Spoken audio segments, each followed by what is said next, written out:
tökum við fyrir 8. mál á dagskrá sem tillaga Battavöll í Vesturbænum og þá tekur til máls Adda Þórey Smáradóttir. Gjörðu svo vel.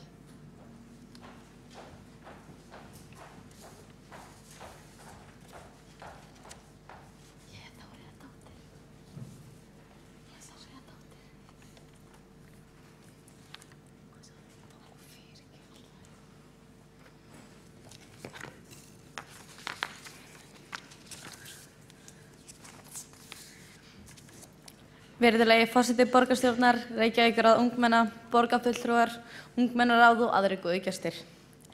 Það sem önnur hverfi Reykjavíkur hafa fram með Vesturbæinn Battavöllur og fyrir ykkur sem ekki vitið hvað Battavöllur það gervigras fótboltavöllur með tregirðingum og mörkum allt í kring. Battavöllur eru notaðir af öllum aldurshópum en þó aðallega af leik- og grunnskólabörnum. Þú getur fundið Battavelli allan bæ og allt land. Í Breiðholtinu eru allavega 5 Battavellir á rúmlega 20.000 manns, sem þýðir að hver Battavöllur á það bil 4.000 íbúa og aðeins nokkur hundruð leik- og grunnskólanemendur. Í Vesturbænum búa 16.000 manns og mun þessi tala að öllum líkindum hækka með áætlaðri aukinni uppbyggingu. Af þessum 16.000 eru það bil 3.000 börn á leik- og grunnskólaaldri, en þrátt fyrir að hver Battavöllur einungis á nokkur hundruð leik- og grunnskólanemendur í Breiðholtinu ekki einn almennilegur Battavöllur í Vesturbænum fyrir 3.000 börn. Battavöllur stuðla að aukinni hreyfingu og heilbrigðri skemmtun. Í nýlegri rannsókn sem Erlingur Jóhannsson, prófessor við Menntavísindasvið Háskóla Íslands, gerði á hreyfingu Íslendinga, kemur fram í niðurstöðum að ungt fólk hreyfir sig svipað mikið og fólk á áttræðisaldri. Það hentar heldur ekki öllum að stunda íþróttir. Opin útisvæði eru mikilvæg til að fólk getur hreyft sig á þann hátt sem það vill, þegar það vill. Fótboltavellir og fótbolti eru mjög vinsælir á Íslandi í dag og í heiminum í dag og þess vegna má alltaf auðvitað bæta aðstöðuna. Árið 2004 keyrði KSÍ, eða Knattspyrnusamband Íslands, í gang sparkvallarátak. Á árunum 2004 til 2008 voru 111 sparkvellir byggðir með styrk frá meðal annars Knattspyrnusambandi Evrópu og fjárlaganefndar Alþingis í samstarfi við sveitarfélög. Af þessum 111 sparkvellum voru 10 settir upp í Reykjavík og það óréttlátt að enginn þeirra hafi farið í Vesturbæinn því hægt að finna Battavelli við flesta grunnskóla Reykjavíkurborgar. Í byggingarplönum Melaskóla gert ráð fyrir Battavelli á skólalóð. Einungis gerð ráð fyrir minnigerðinni en hún 13 x 23 metrar. Þessu var aldrei hrint í framkvæmd og því ekki völlur þar. Það væri vel hægt að koma fyrir velli í fullri stærð á skólalóð Melaskóla en stærri stærðin 18 x 33 metrar. Í Vesturbænum væri æskilegt að það væri minnsta kosti einn Battavöllur og helst 2, einn í hvorum enda eða sitt hvorum megin við Hringbraut. Ef Reykjavíkurborg hefur pláss til að byggja fleiri og fleiri íbúðir og stækka hverfið, hljóta þau að geta fundið pláss sem einungis 18 x 33 metrar. Þessi umræða hefur komið oft upp og verið rædd í bak og fyrir og okkur hefur verið talin trú að nú komi Battavöllur í Vesturbæinn. En hefur það aldrei gerst og því mun þessi umræða aldrei stoppa fyrr en eitthvað verið gert í þessu.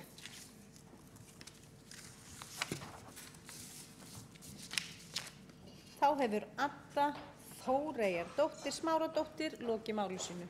Þá hafa tillöguflytjendur lokið sinni ræðum og þá tekur Dagur B. Eggertsson, borgarfulltrúi, til máls. Háttvirtur forseti, kæra borgarstjórn og kæra Reykjavíkurráð ungmenna. Ég vil byrja á því að bjóða ykkur hjartanlega velkomin í Ráðhúsið og færa ykkur kveðjur frá borgarstjóra sem því miður liggur veikur heima. Og þó ég sé sjálfur læknir að þá gat ég ekkert gert, en hann mun ná sér og kemur hér til starfa vonandi fljótlega aftur. En það gaman að fá að vera með ykkur hérna í dag, eins og hér var komið inn á í sérstaklega skörulegri ræðu hjá Elínu Maríu Árnadóttur, þá þetta 12. árið, en líklega 13. skiptið sem að þessir fundir eru haldnir að því að við erum að hittast hér í annað skipti í vetur.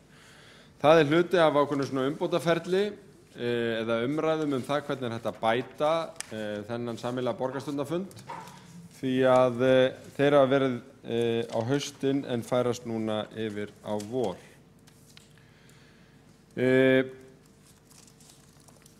Það er alltaf gaman að vera á þessum fundum og því skemmtilegra sem að ræðurnar eru hressilegri og mér sýnist á yfirferð yfir þau mál sem að voru hér til umfjöllunar á síðasta fundi að við gætum gert betur eins og hér var komið inn á varðandi verklagið við meðferð á tillögum Reykjavíkurráðs og ég held að sé góð tillaga að bæta það.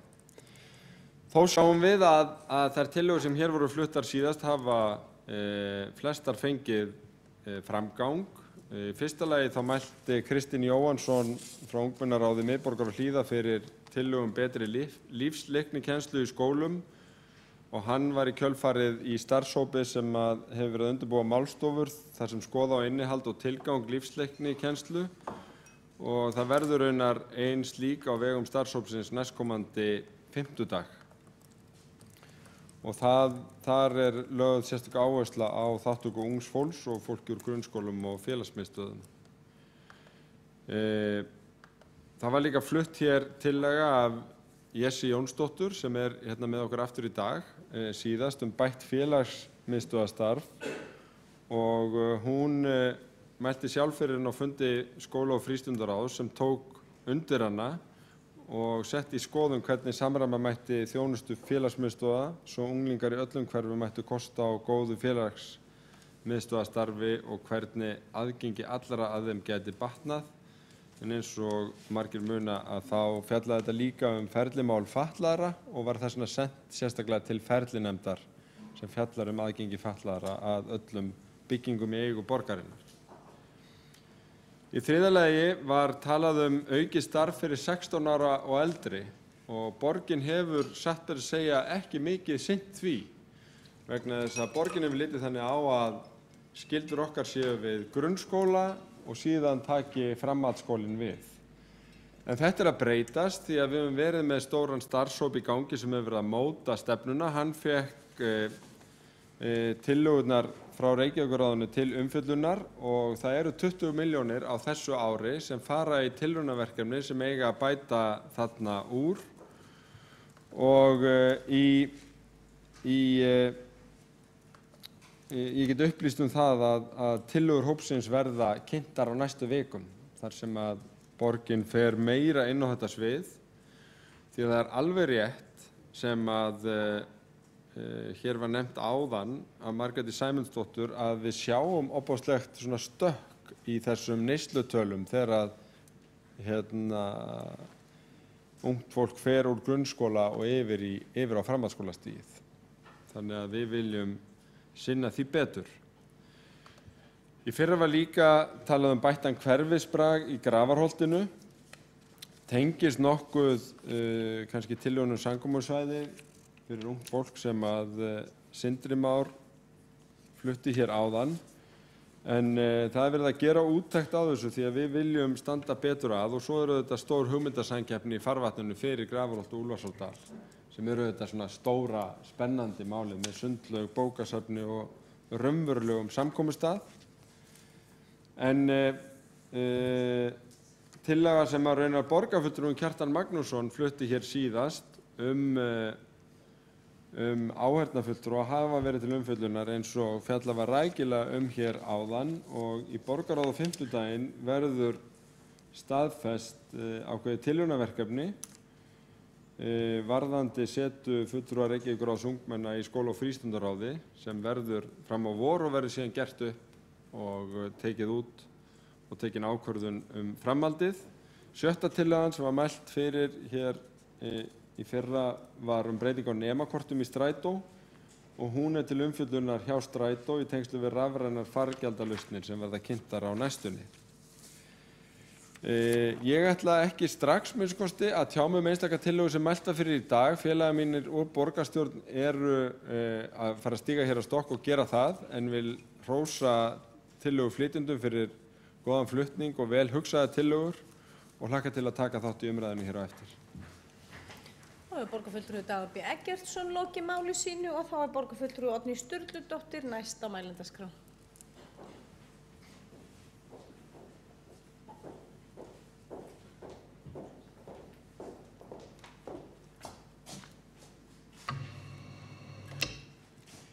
Forseti, ágæta borgarstjórn og ágæta Reykjavíkurráð ungmenna. Ég ætla að fá að fara hér efnislega yfir þær tillögur sem lúta að skólamálum. Formaður í skóla- og frístundaráði er ég og við höfum haft hann háttinn á sem hefur verið ákaflega gjöfult og mjög gagnlegt fyrir held í alla aðila að tillöguflytjendur hafa komið að loknum fundi hér í borgarstjórn inn í skóla- og frístundaráð og flutt þar í rauninni aftur sitt mál. Þar sitja 7 kjörnir fulltrúar sem eru eðli máls samkvæmt mjög áhugasamir skóla- og frístundamál og hafa margvíslega reynslu af málaflokknum. Þar eru auðvitað líka embættismenn að skóla- og frístundasviði sem eru sérfræðingar í grunnskólamálum, leikskólamálum og frístundamálum og þar eru líka áheyrnarfulltrúar sem eru þá fyrir hönd skólastjóra, grunnskóla og leikskóla og forstöðumenn frístundamiðstöðva og svo eru þarna líka áheyrnarfulltrúar foreldra og svona mætti lengi telja. Þannig að þar hefur alltaf skapast mjög góð umræða og nú síðast þegar Jessi Jónsdóttir flutti þar mjög góða tillögur sína félagsmiðstöðvar. En tillögurnar sem eru hér í dag og tengjast skólamálum í rauninni allar tengjast í rauninni innihaldi náms, hvernig við byggjum það upp og svo námsmati. Og ég fagna mjög þessum áhuga ungmennaráðsins á þessu því að þetta er auðvitað bara kjarninn í skólastarfinu okkar. Það er hvernig við vinnum, hvernig við skipuleggjum nám nemendana, hvernig kennsluhætti við praktiserum og svo það hvernig við metum nám að endingu. Þetta er svona meira og minna það sem við erum að hugsa og pæla og viljum gjarnan gera betur úr garði gert með hverju árinu sem líður.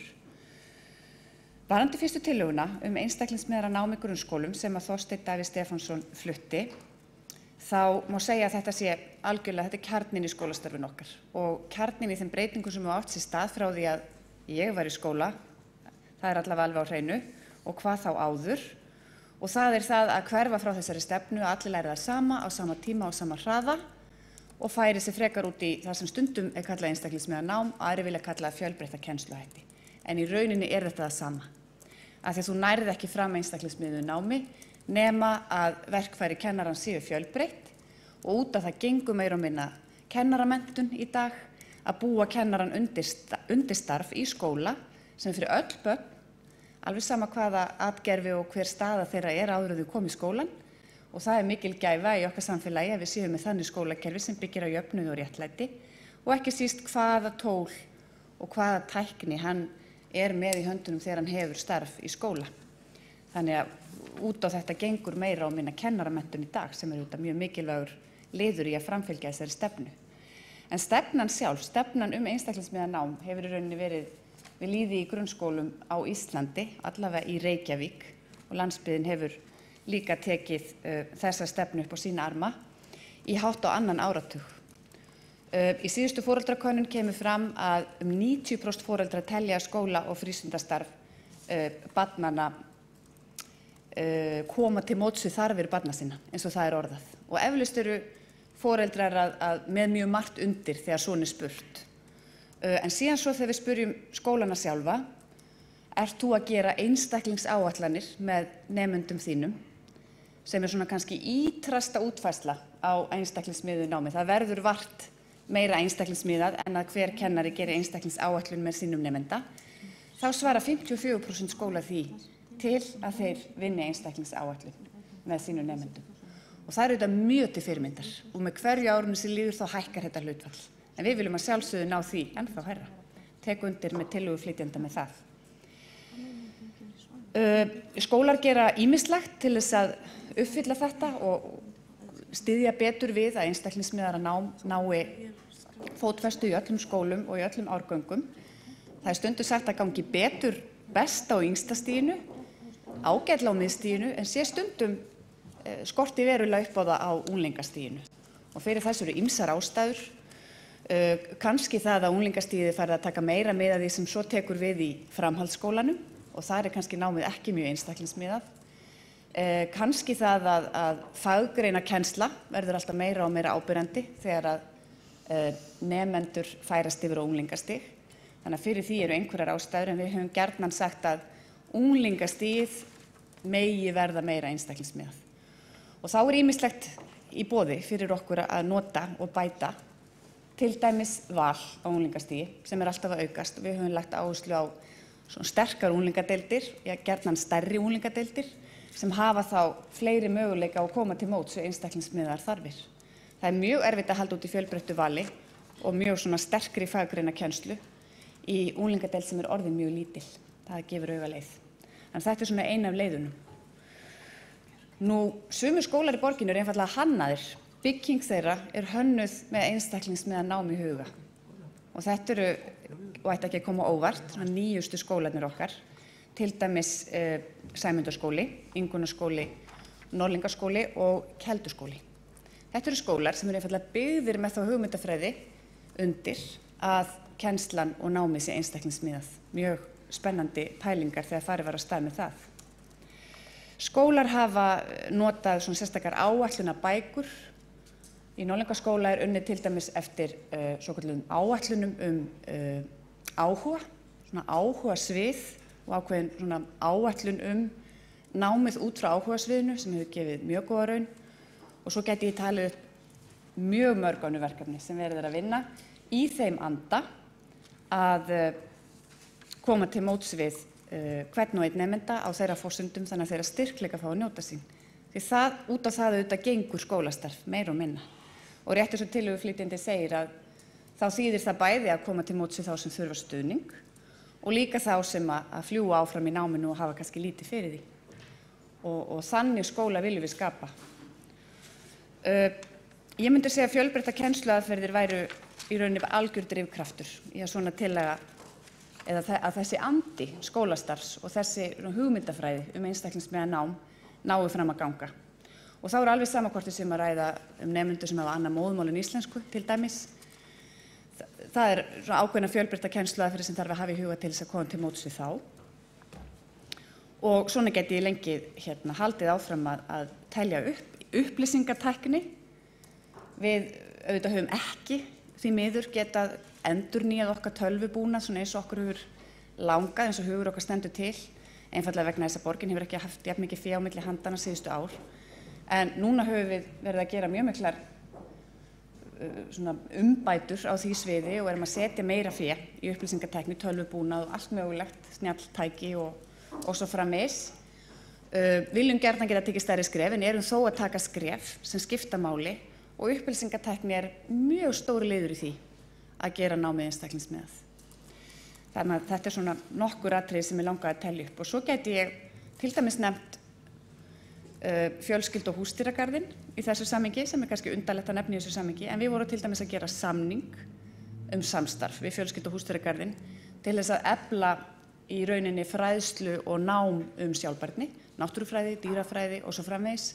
Því að húsdýragarðurinn ekki bara skemmtilegu staður til að fara á með börn, hann líka á veturna, þá gegnir hann í rauninni hlutverki skóla. Og einn af grunnþáttum menntunar sjálfbærni og náttúrufræði mjög svona vaxandi grein og mjög vinsæl grein á unglingastigi. Og þarna eigum við þessa paradís í miðri borg sem að getur svo sannarlega komið til móts við styrkleikanemenda, við áhugasviðnemenda og betur til móts við einstaklingsmiðað nám. Þannig að allt snýst þetta fjölbreytta kennsluhætti. Og ég vil fyrir hönd borgarstjórnar mæla með því að við samþykkjum að vísa þessari tillögu inn í skóla- og frístundaráð Reykjavíkurborgar þar sem við getum tekið enn meiri og betri umræðu og líka þannig að sviðið hafi tækifæri og lengri tíma til þess að undirbúa nauðsynleg minnisblöð og annað sem við getum dregið fram í okkar starfi til þess að ræða betur þetta mikilvæga mál. Því næst ætla ég að fara í tillögu sem í rauninni tengist þessu með beinum hætti og það tillaga aukið símat sem að Sara Þöll Finnbogadóttir frá Ungmennaráði Breiðholts flutti. Afar góð tillaga og í rauninni helst hún algjörlega í hendur við það að við séum að skipuleggja skólastarfið okkar þannig að hver og einn hafi styrkleika og hann birtist í ólíkum formum og ólíkum tímum stundum og mér fannst svo athyglisverður þessi punktur að sanngirnin á dagsformið af því að við erum öll mjög ólík og við höfum ólíka styrkleika og samfélagið líka alls konar og samfélagið býst við alls konar hæfni af okkur og þegar við förum út í lífið og stofnum okkar fjölskyldu og förum í framhaldsnám eða veljum okkur starfsvettvang, þá það ekki það hversu góð við erum að leggja hluti til dæmis á minnið og læra þá utan að sem skipta mestu máli. Það auðvitað samvinnuhæfnin, það hvernig við vinnum með öðrum og það víðsýnin okkar og það skipulagshæfni og það er svo margslungin þekking og færni og hæfni sem við þurfum að búa yfir þegar við verðum eilítið stærri. Þannig að símat hentar í rauninu öllum nemendum mjög vel. Það hentar engum nemendum illa.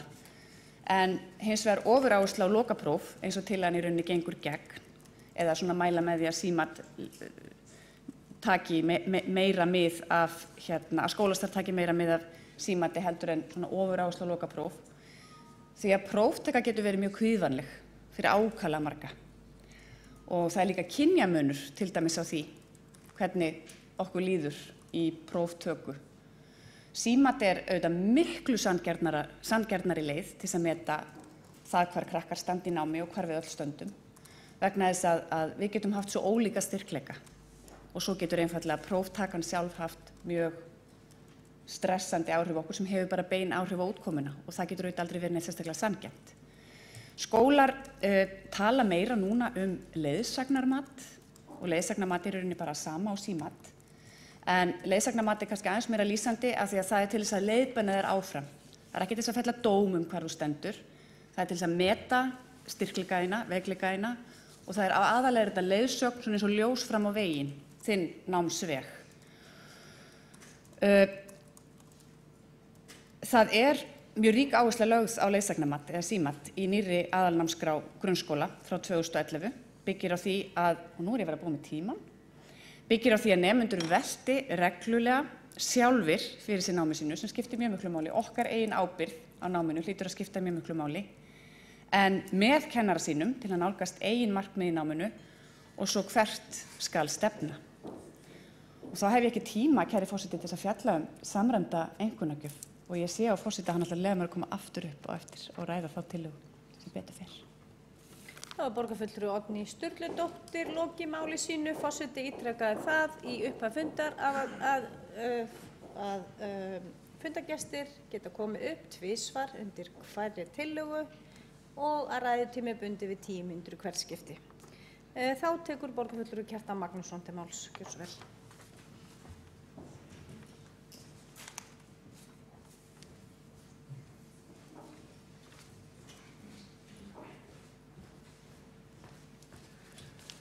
Forseti, góðir borgarfulltrúar og Reykjavíkurráðs liðar.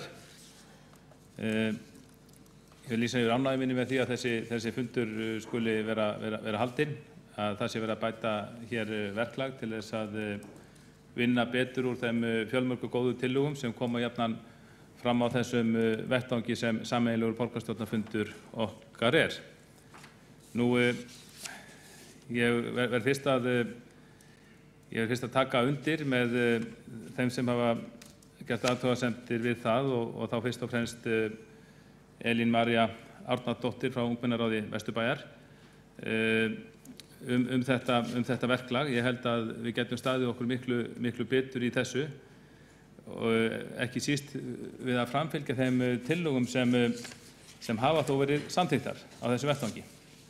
Og það alveg rétt sem hún kom inn á, það er gömul saga á ný að Reykjavíkurráðs liðum finnst finnst yfirleitt viðtökurnar hér í þessu sal vera góðar en eftirfylgnin hafi alls ekki verið nægilega góð. Og það var eitt megin umræðefni sameiginlegs fundar okkar í byrjun þessa kjörtímabils borgarstjórnar, það var semst árið 2011, þá var rætt töluvert þetta og hafði reynda verið rætt þetta áður. Og þá fluttum við borgarfulltrúar Sjálfstæðisflokksins þá tillögu til úrbóta að því er beint til borgarráðs að það er gerð breyting á samþykktum íþrótta- og tómstundaráð að Reykjavíkurráði ungmenna yrði heimilað að skipa áheyrnarfulltrúa með málfrelsi og tillögurétt í íþrótta- og tómstundaráð. Nú, skemmst frá því að segja að þessi tillaga hefur hrakist eða hrakraufast, sem að noti gott íslenskt orðalag, borgarkerfið, allt þetta kjörtímabil og er ekki ennþá í höfn eins og Elín kom inn á, því miður. Á þessum tíma þá voru frístundamálin og æskulýðsmálin þar með að mestu leyti undir íþrótta- og tómstundaráði, en síðan var svo breyting á kjörtímabilinu að hluti þeirra, megin hluti þeirra var fluttur yfir á annað svið og annað ráð, skóla- og frístundaráð, og það gerði það að verkum að við fulltrúar Sjálfstæðisflokksins við fluttum aðra tillögu á vettvangi þess ráðs. Fluttum hana í fyrra, fyrir rétt árið, ef maður rétt. Tillögum að fulltrúum úr Reykjavíkurráði ungmenna yrði heimiluð seta sem áheyrnarfulltrúar í skóla- og frístundaráði, og já, það var í febrúar 2013, og beindum því þá til borgarráðs að samþykktum verið breytt á þá leið að þetta yrði gert mögulegt. En það sem sagt rúmt ár liðið frá því að tillagan var lögð fram, og þrátt fyrir að hún feli einungis í sér áskorun til borgarráðs þá hefur hún ekki enn komist til framkvæmdar. Við gagnrýndum þetta sleifarlag á fundi skóla- og frístundaráðs í mars, fyrir mánuði, og 5. mars, og það er reyndar ánægjulegt að sjá að það var brugðist við þessari gagnrýni okkar, þannig að á síðasta fundi skóla- og frístundaráðs þá samþykkti ráðið samhljóða tillögu það að fulltrúum úr Reykjavíkurráðinu yrði heimiluð seta sem áheyrnarfulltrúar í ráðinu út þetta kjörtímabil sem nú senn á enda, og í kjölfarið yrði gerð breyting á samþykkt ráðsins, þannig að það verði að skilgreina eða heimila ykkur fulltrúum setu með varanlegum hætti. Ég hefði auðvitað kosið að borgarráð inn í sína vinnu og það væri búið að breyta þessum samþykktum, þannig að það væri komin fastur fulltrúi frá Reykjavíkurráði ungmenna, bæði í íþrótta- og tómstundaráð og skóla- og frístundaráð, en það hefur því miður ekki gerst, og þetta er kannski svona eitthvað svona bráðabirgðaredding, og mér finnst það sjálfsögðu bara mjög leitt, og til að þarna hefur þurft að standa miklu betur á verki, og þó mér finnst leiðilegt að gera það hér, þá verð ég að segja að ég rauninni vísa ábyrgðinni á þessu verklagi til meirihlutans í Reykjavík, meirihluta borgarstjórnar, vegna þess að það eru þeir sem hafa verkstjórnarvaldið í þessum málum.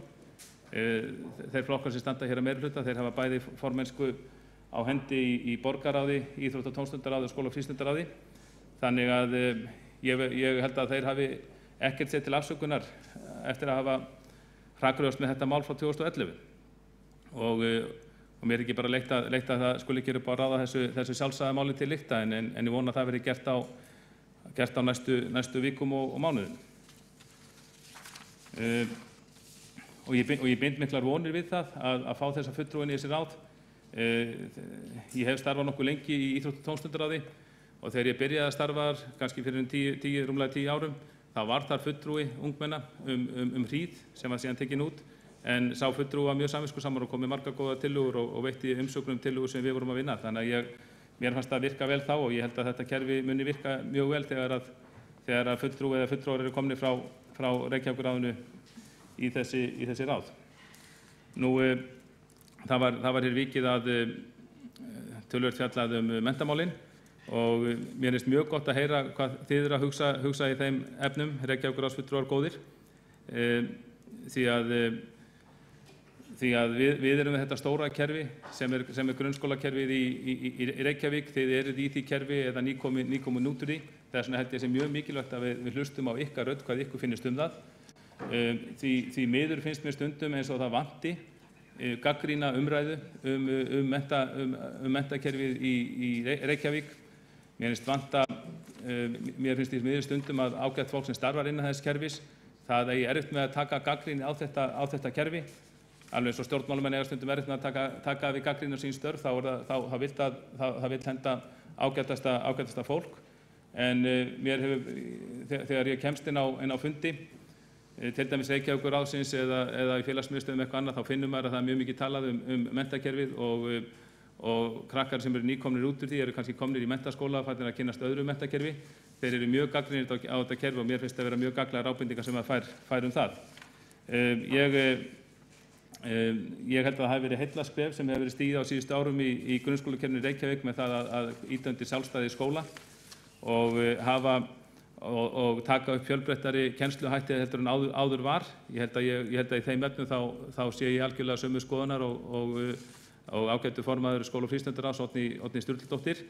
Ég held hins vegar, og þegar við ræðum þetta á flokkarnir, þá held ég að við í Sjálfstæðisflokknum við leggjum hins vegar áherslu á það að það þurfi að vera skýr og mælanleg markmið það hvað við viljum fá út úr skólakerfinu, og það þurfi að vera greiður aðgangur að upplýsingum. Við höfum tekist á þetta síðustu vikur, til dæmis það sko með hvort það eigi ekki að auðvelda framsetningu upplýsinga samræmduprófin, hvort það eigi að taka upp upplýsa almenning hvernig einstakir skólar hafi komið út úr PISA-könnuninni, að minnstakosti þannig að þeir sem eru starfandi í hverjum skóla, bæði þá líka foreldrar og nemendur, sjáu hvernig þeirra skóli kom út. Ég held að sé mjög mikilvægt að almenningur hafi aðgang að þessum upplýsingum, markmiðin séu skýr og mælanleg, og ég held að samræmd próf og samræmd einkunnagjöf séu ein leið til að ná þessu tæki og geti verið, ef rétt á haldið, verið bara mikið jöfnunartæki í sjálfu sér. Jöfnunartæki þá í þeim skilningi að þegar fólk útskrifað úr skólanum eftir 10 vetur og námið hver vetur kostar skattgreiðendur eitthvað vel rúmlega 1.000.000, 1.300.000 krónur kannski. Þannig að við sjáum það er mikil fjárfesting í menntun, en þá teljum við að þau þurfi líka að vera gagnrýnin umræðu menntunina og tiltækir mælikvarðar sem mæla gæði starfsins með einhverjum hætti, og svo sé lítið til þegar við reynum að bæta skólastarfið. En ég ítreka það að samræmdu prófin ekki upp á endir alls. Við erum með svo margar kannanir og prófi í kerfinu, og það þýðir alls ekki að líta á samræmdu prófin einn. Við eigum að líta á svo marga þætti þegar við metum skólastarfið. Við eigum ekki bara að líta á samræmdu prófin, við getum líta á PISA-könnun, stærðfræðiskimun, lesskimun, ánægjumælinguna. Það er mjög mikilvægt held ég að líta á hvort að þeir sem stunda nám í skólanum séu ánægðir hverju sinni. Þannig að öll þessi atriði getum við litið til þegar við lítum á skólastarf, en samræmdu prófin svo sannarlega eitt þeirra, og ég hef oft velt því fyrir mér hvort það sé ekki skynsamlegt að jafnvel að fjölga samræmdu prófum, þannig að það verði hægt að taka samræmd próf í verklegum greinum líka. Ég velti því fyrir mér hvaða skilaboð verða send út í kerfið þegar að samræmdu prófin eru bara í bóklegu greinunum. Við tölum það alla daga að við ætlum að auka vægi verk- og iðngreina og tæknigreina, en svo bara að prófa því í bóklegu greinum. Ég held að það væri mjög góð, ein bestu skilaboð sem við kjörnir fulltrúar getum sent ef við myndum auka fjölbreytni samræmdu prófuna og láta það líka mæla verklega þætti.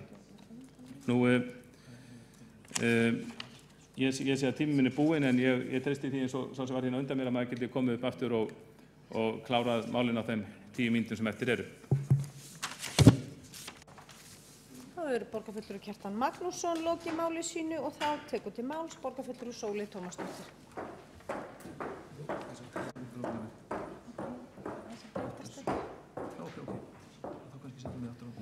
Forseti, góðir borgarfulltrúar og ágætu Reykjavíkurráðsfulltrúar og gestir.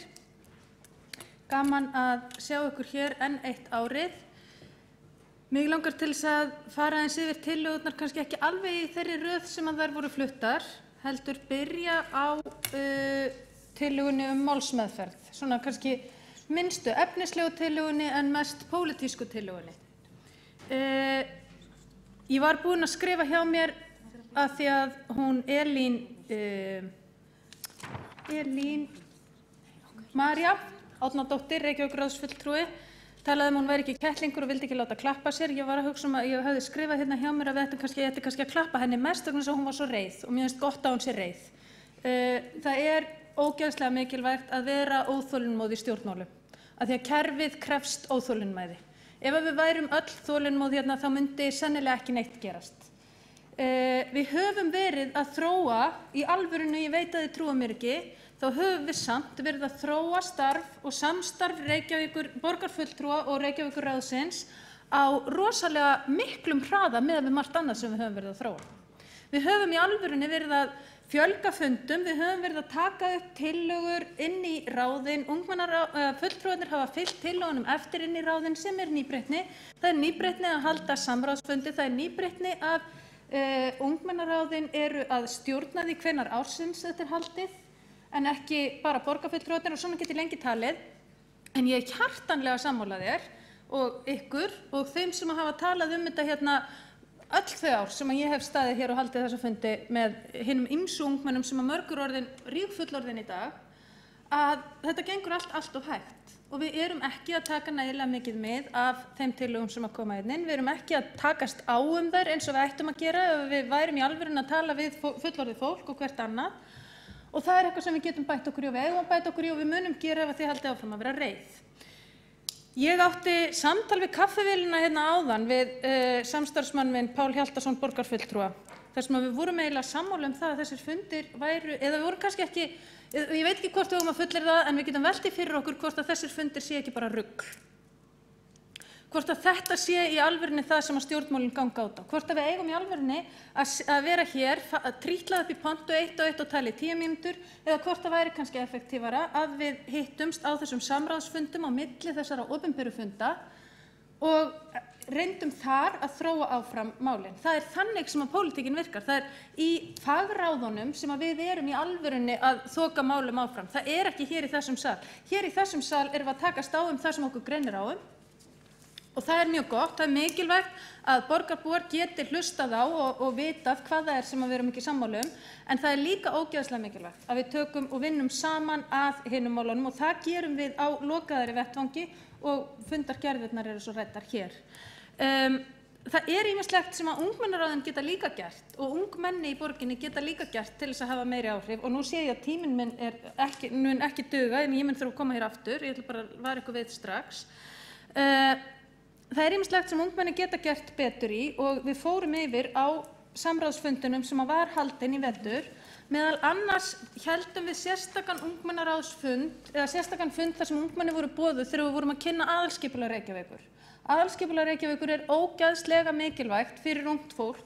Þar erum við að kynna það hvernig við sjáum borgina þróast næstu 30 árin og það er ekki fyrir okkur. Ég verð orðin mjög gömul og hætti af áhuga á skipulagsmálum þegar að þetta aðalskipulag verður fullklárað. Það er fyrir ykkur sem þetta aðalskipulag og það er mjög mikilvægt að þið takið þátt í því. Það hljómar auðvitað ekkert spennandi að taka þátt í skipulagsvinnu fyrir borgina en það er mikilvægt. Og þess vegna hefði ég viljað sjá og einhvern veginn myndi ég vilja þróa áfram samtal borgaryfirvalda og ungmenna það hvernig við vinnum að skipulagi borgarinnar því það nær svo ofboðslega langt inn í framtíðina og það er svo erfitt að leiðrétta mistök. Nú en nóg þetta. Ég er bara sammála því að við þurfum að halda áfram að þróa þennan samráðsvettvang. Ég er kannski ekki sammála því að það hafi ekkert gerst samt. Að öðru leyti voru kannski í rauninni 3 þemu í tillögunum og ég ætla að fá að taka þær aðeins saman. Það eru tillaga númer 1, 2 og 7 fjallaði menntun, númer 5 og 8 fjallaði skólalóðir og númer 3 og 4 fjallaði frístundir. Tillögur 1, 2 og 7 fjallaði í rauninni þar er gerð krafa allt í allt einstaklingsmiðaðra nám, samræmdara námsmat og svo líka símat. Þetta eru allt eðlilegar kröfur en kannski ekkert sérstaklega vel samræmanlegar. Það er rosalega erfitt að ætla að vera með símat þar sem að tekið mið af og krakkarnir fá sjálfur eða nemendurnir fá sjálfur að þróa það hvernig námið þeirra fer fram en ætla svo samt að vera með samræmt mat á því hver útkoman verður. Þannig að þú veist þessar tillögur 3 þær vinna ekkert ofsalega vel saman. Ég er ekki samt að gagnrýna það að þessar 3 tillögur séu settar fram vegna þess að allar eru þær eitthvað sem er eðlilegt að sé krafist en það þarf að ræða þetta og vinna hvernig getur þetta allt saman farið saman. Þetta finnst mér að þurfa að taka bara ítarlega og saman til umræðu inni í skóla- og frístundaráði í framhaldi af þessum fundi. Sjálf man ég einu sinni eftir því hafandi verið í sögu uppeldisfræða, sögu menntunarfræða í háskólanum fyrir löngu síðan að þá sagði Jón Torfi Jónasson, prófessor, okkur frá því hvernig og rakti fyrir okkur söguna hvernig á einhverjum tímapunkti krossapróf eiga að vera það sem að mæla best þekkingu fólks. Svo förum við úr krossaprófum yfir í að það eiga öll próf að snúast það að fólk skrifi ritgerðir. Það eiga allir að skrifa ritgerðir og það er að vera langar fáefni en löng. Úr því er svo farið yfir í að blanda þessu saman, að vera með nokkra krossa og svo ritgerðir því að þá fáum við svona ólíkar tegundir af þekkingu, náum við því fram hjá nemendunum og vitum betur hvar þau standa. Svo kemur krafan símat og það á ekki að vera mikið að prófum, það á miklu frekar að vera þannig að nemendur meta það sjálfur og allavega kennararnir svona jafnt og þétt yfir önnina hvernig þeim er að ganga. Svo kemur upp krafan munnlegt próf. Þegar það er búið að þá allt í einu kemur upp aftur, nei, heyrðu það er kannski best að við förum bara í krossaprófin. Þau eru það sem virkar. Og svona þróast menntunarfræðin alveg eins og aðrar sveiflur í samfélaginu. Það eru tískubylgjur í menntunarfræðum eins og öllu öðru og við erum bara alltaf að reyna að fikra okkur áfram. Það er ágætt. Það er ekkert að því að við þróum okkur áfram og við förum í hringi og að það komi kannski ekkert alltaf allt í sömu röðinni aftur, svo lengi sem við erum að reyna að þróa það hvernig við sinnum þessu skólastarfi. Og það er mjög mikilvægt að ykkar input komi hér fram að þetta er það sem þið kallið eftir. Þá þurfum við að setjast niður og ákveða hvernig viljum við hafa þetta. Er hægt að samræma þetta? Hvernig sjáu þið fyrir ykkur að þetta verði samræmt? Og nú að því að það var verið að skamma okkur fyrir að klappa ykkur hérna, að þá finnst mér eðlilegt að áður en að þið komið inn í skóla- og frístundaráð með þessar 3 tillögur, að þá verið þið kannski aðeins búin að ræða það. Er þetta samræmanlegar tillögur eða þurfið að gefa einhverja afslætti af því sem þið eruð að leggja til hérna? Það getur vel verið, ég veit það ekki. Allavega finnst mér þetta allt saman mjög spennandi umræðuefni og mér sleðilegt að ég sit ekki í skóla- og frístundaráði til þess að geta tekið þátt í því með ykkur. Talandi frístunda, þá eru þannig 2 tillögur frístundir, annars vegar ungmennahús og hins vegar samkomusvæði fyrir ungt fólk í Grafarholti. Ég vona að ég nái því hérna, ég næ ekki að fara yfir allt strax.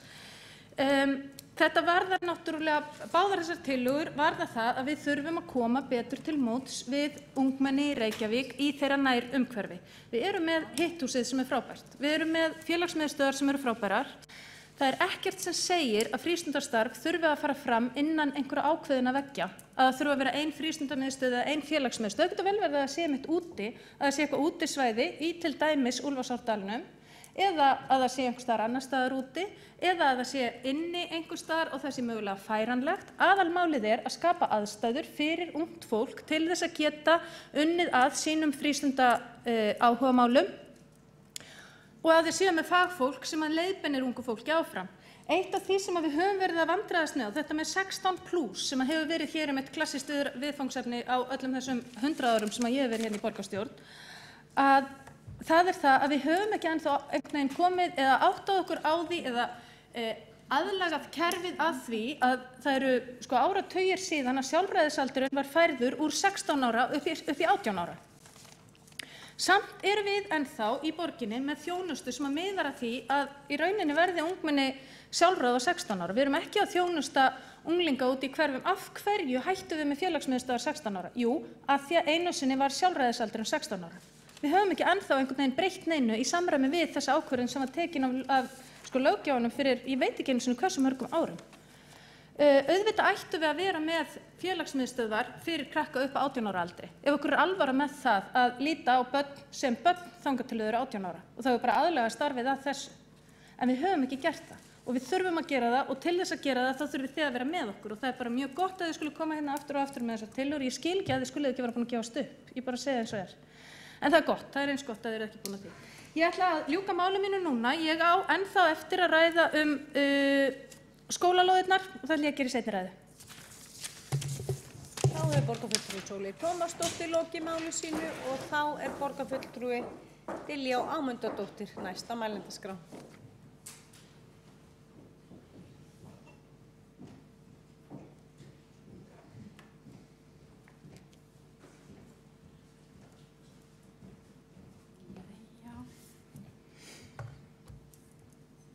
Kæri forseti og borgarfulltrúar og ungmennaráð Reykjavíkur, góðan og blessaðan daginn og takk kæri ungmenni fyrir tillögur og flutning þeirra hér í pontu.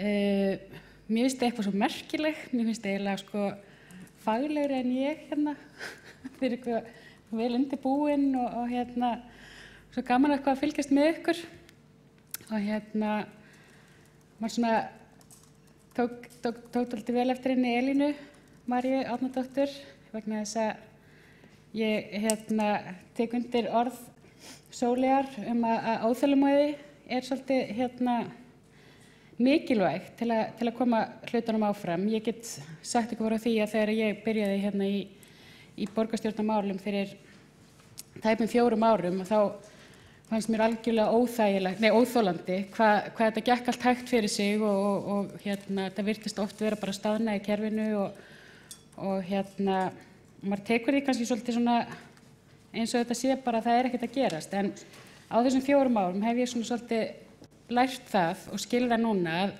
kerfi verður stundum að vera svolítið hægt svo að það sé ákveðið jafnrétti og jafnræði í því.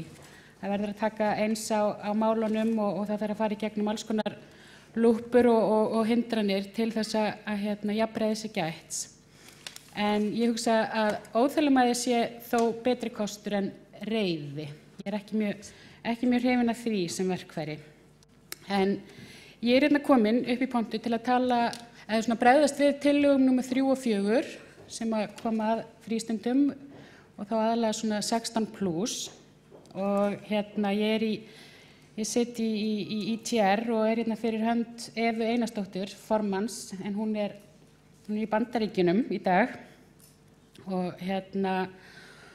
Og varðandi tillöguna ungmennahús, það sem svona forvarnagildi, og þá langar mér alltaf að koma inn á þegar það kemur á forvarnum. Nú er nýkomin út forvarnastefna Reykjavíkurborgar sem tekur gildi núna 2014 og við ætlum að vinna með hana þangað til 2019. Og mér langar svo að koma inn á að forvarnir eru ekki bara forvarnir gegn áfengi eða vímuefnum. Þessi nýja stefna borgarinnar, hún ætlar að vera með aðaláherslur á forvarnir gegn notkun á vímuefnum og hvers konar, en líka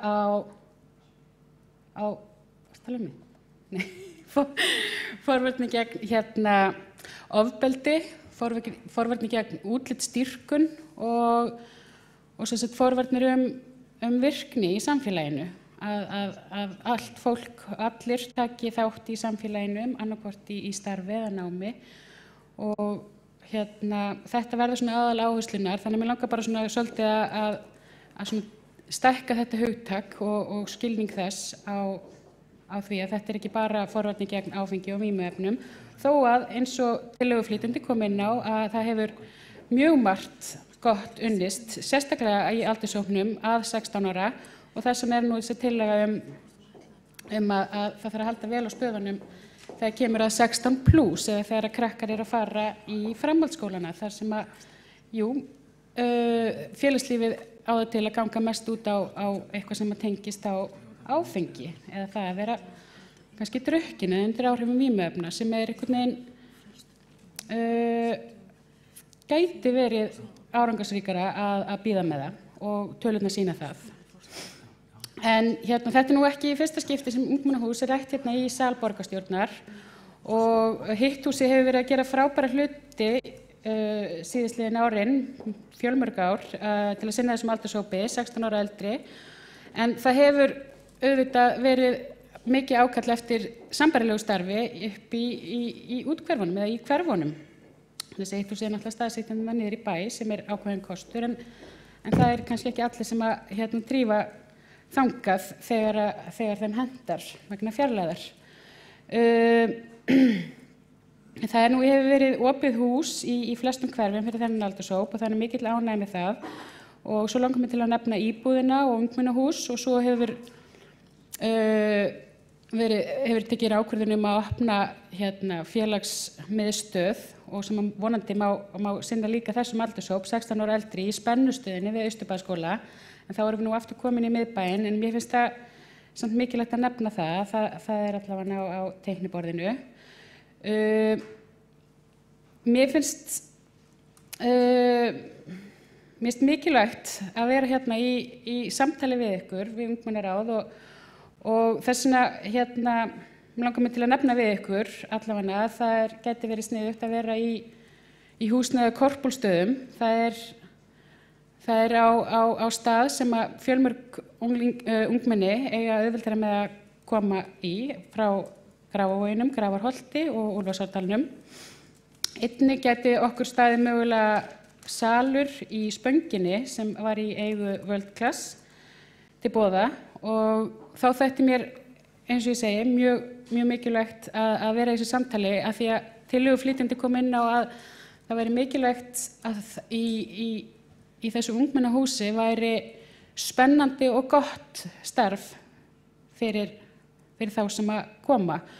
Mér langar svolítið til að vita hvað er í augum ykkar og í upplifun ykkar spennandi og gott starf, félagsstarf. Vegna þess að það held ég ekkert sniðugt að við miðaldra fólkið sem erum niður í Ráðhúsi alla daga, kannski ekki alveg í bestu tengslunum, séum að ákveða það. Þannig að þessi áframhaldandi samtöl og samstarf og samráð við ykkur mætti endilega snúast það, ákveðna hugmyndavinnu og hvernig megi koma henni við. Já, báðar þessar tillögur sem ég ætla að bregðast við, ætla ég að mæla með að vísa þeim inn í ITR, inn í Íþrótta- og tómstundaráð og halda áfram samtali þar til að sem sagt, bregðast formlegara við tillögunum. Dagur kom hérna inn á tillögu 4 samkomusvæði sem bundi við Grafarholt og Úlfarsárdal. Hann sagði ykkur hérna frá þessum ákveðna hóp sem hefur verið að vinna í stefnumótun málefnum ungs fólk 16 ára eldri. Þannig ég ætla nú ekki að fara að þræða nákvæmlega sömu, eða fara hérna með nákvæmlega sömu upplýsingar aftur. Tillöguflytjandi kom inn á að það væri gaman að hafa ramp, hjólabrettaramp. Og það er bara alveg sjálfsagt. Mér finnst það og mér svona væri gaman líka að pæla eins í vegna þess það er oft sem að tillaga hjólabrettaramp kemur frá ungmennaráði.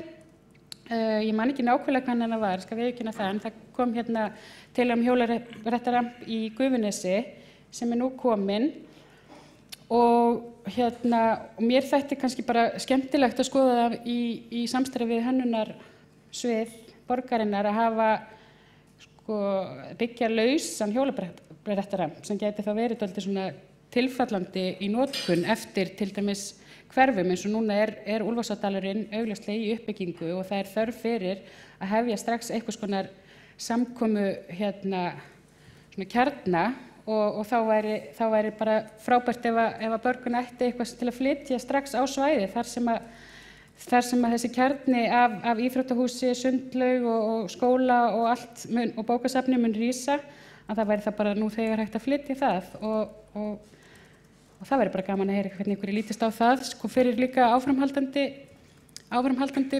óskir og fyrirspurnir hjólabrettarampa. Borgin ætti bara eitthvað sem að væri hægt að bregðast hraðara við heldur en að fara í blessa frumskóginn með allar þessar tillögur. Það væri það kannski bara hægt að samþykkja og fara með það á staðinn. En ég held að ég hafi nú ekkert meira að segja. Bara aftur þakka ykkur kærlega fyrir og mér finnst þið svakalega flott. Gaman að fá að vera hérna með ykkur í dag. Takk fyrir. Diljá Ámundadóttir, borgarfulltrúi, hefur lokið máli sínu. Næst tekur til máls Elsa Jómann, borgarfulltrúi.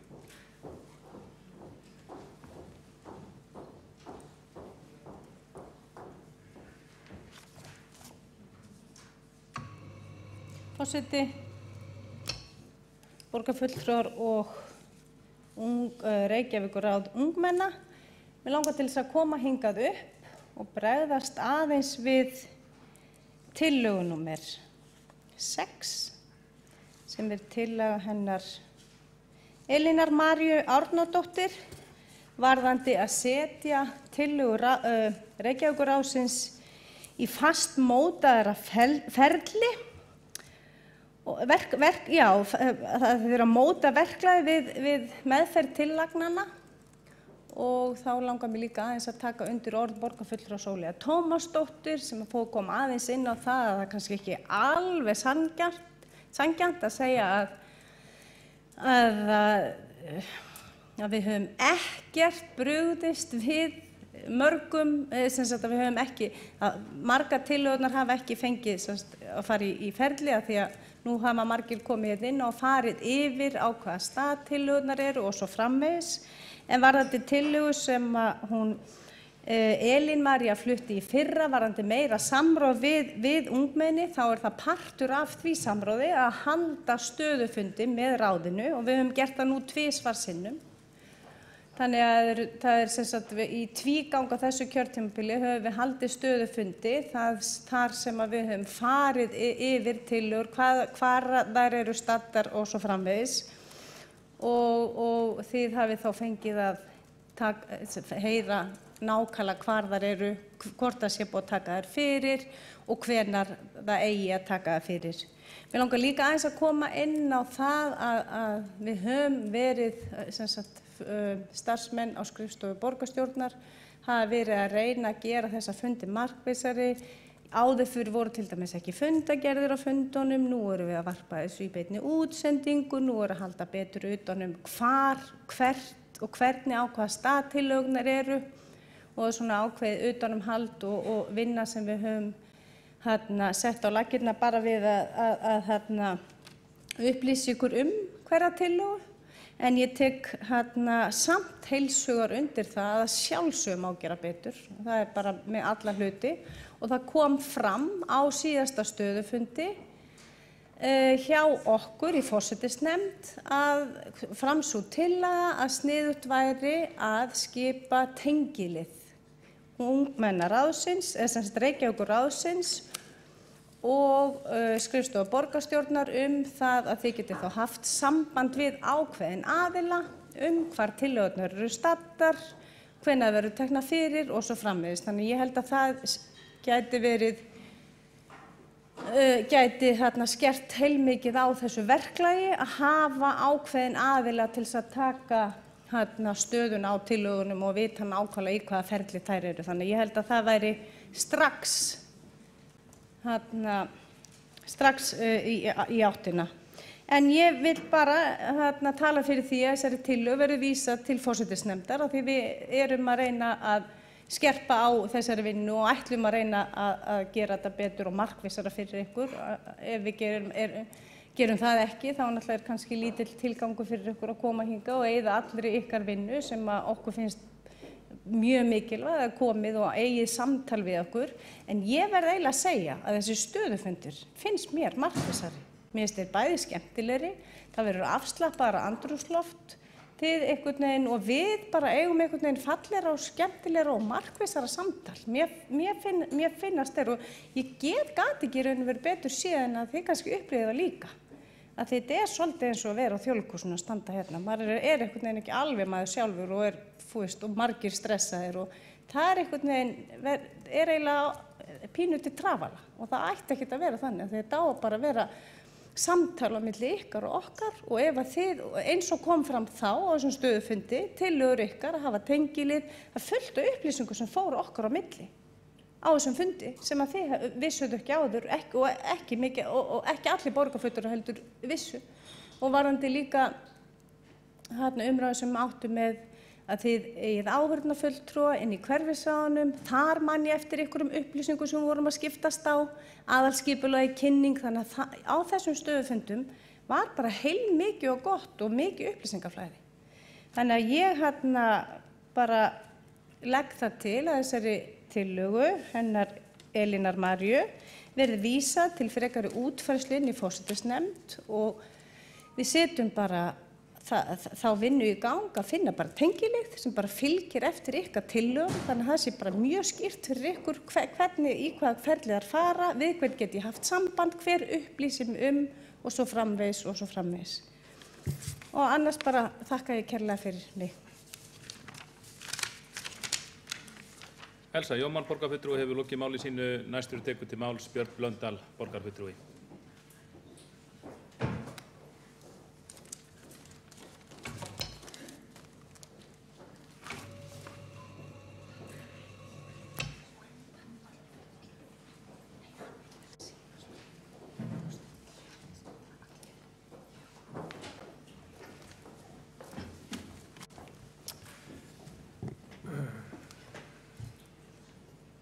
Forseti og borgarfulltrúar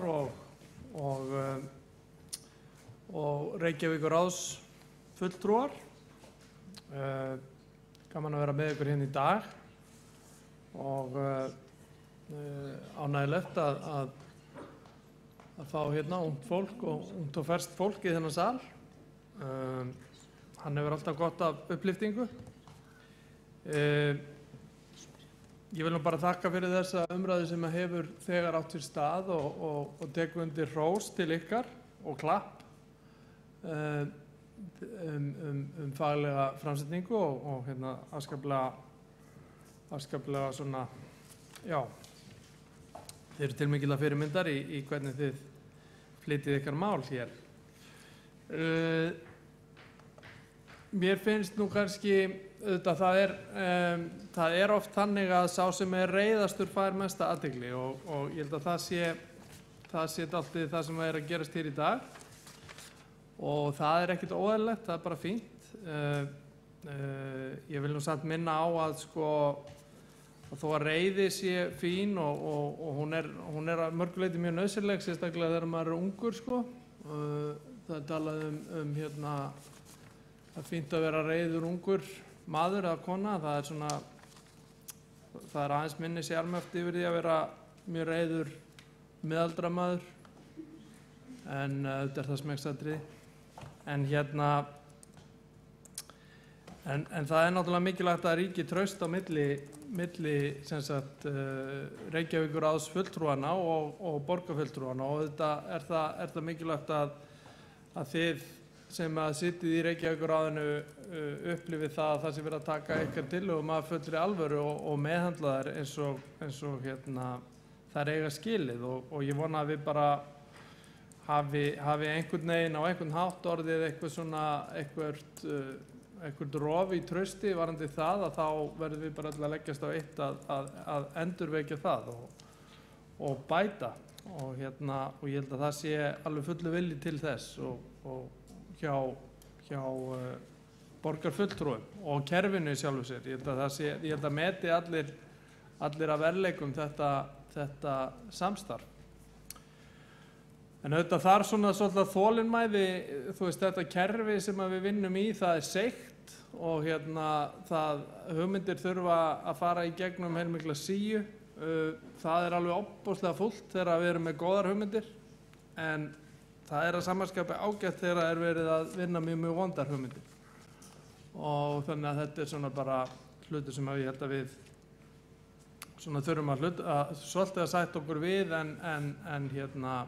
en það er samt mikilvægt að ýta á hlutina. Og mér datt nú í hug orð eða tilvitnun í Winston Churchill sem með leyfi forseta sagði einhvern tímann, ég ætla nú að flytja þá á engilsaxnesku, að success is not final, failure is not fatal, it is the courage to continue that counts. Og það er þeir sem nenna að halda áfram, þeir munu og hafa þolinmæði og hugrekki og nennu til að halda áfram, þeim vegnar best. En ég ætlaði aðeins að koma hérna upp sérstaklega út af einni tillögu. Það er tillagan Battavöll í Vesturbæinn sem að vissulega er mál sem að hefur verið heilmikið til umræðu svo sem á vettfangi borgarstjórnar, eða heilmikið, ég segi þannig kannski ekki, en það hefur vissulega verið til umræðu. Og mér finnst, þetta er alveg hárrétt, það er hrópleg vöntun á svona sparkvelli þarna vestan Hringbrautar, en það er nú þannig að eins og kom fram að það liggur fyrir tillaga að 1830 og 3 metra boltavelli og hún var lögð fyrir borgarráð 7. mars síðastliðinn og samþykkt og það er að ræða upphitaðan boltavöll með 3 afmörkuðum völlum þvert og yfirborð vallarins verður lagt gervigrassi og völlurinn verður upphitaður með snjóbræðslulögnum. Lýsing á vellinum er hefðbundin skólalóðalýsing og er gert ráð fyrir föstum mörkum á vellinum en ekki hefðbundnu timburgerði í kringum völlin sem að er svo sem bara það er svo útvarsla sem að er gert ráð fyrir þarna og ég auðvitað má deilum það hvort að það sé hægt að spila fótbolta án timburgerðis. Það var hægt einu sinni, ég held að sé ennþá hægt. En auðvitað er unnið að hönnun á þessu núna og verkið verður boðið út í maí og áætlaðar framkvæmdir við völlin farið fram í sumar. En sko ég velti fyrir mér svona í ljósi þessa, sko ég held að við ættum nú bara að sko tillagan sem að hún Adda Þóreyjar Björnsdóttir Smáradóttir lagði hér fram. Hún þess fyrst og fremst þess efnis að það vanti Battavöll og ég held að við ættum bara að samþykkja það. Ég held að geta allir fallist á að það vantar Battavöll í Vesturbæinn. Það liggur fyrir að það á að koma upp einum og hugsanlega mun þá koma, ég meina, og svo, hvort sem að svo útfærsla nákvæmlega eins og menn vilja, þá látum við það liggja á milli hluta. En ég ætla nú bara að gera það að tillögum minna við samþykjum þessa tillögum Battavöll í Vesturbæinn. Vona að það verði allir geti fallist á það. En annars vil ég bara aftur ítreka þakkir til ykkar, kæru Reykjavíkurráðs fulltrúar, fyrir bara ykkar framlag hérna og fyrir að sitja í þessu ráði og leggja á ykkur mikilvæga vinnu og takk fyrir. Þá borgarfulltrúi Björn Blöndal lokið máli sínu og þá borgarfulltrúi Páll Hjaltason næstur á mælendaskrá.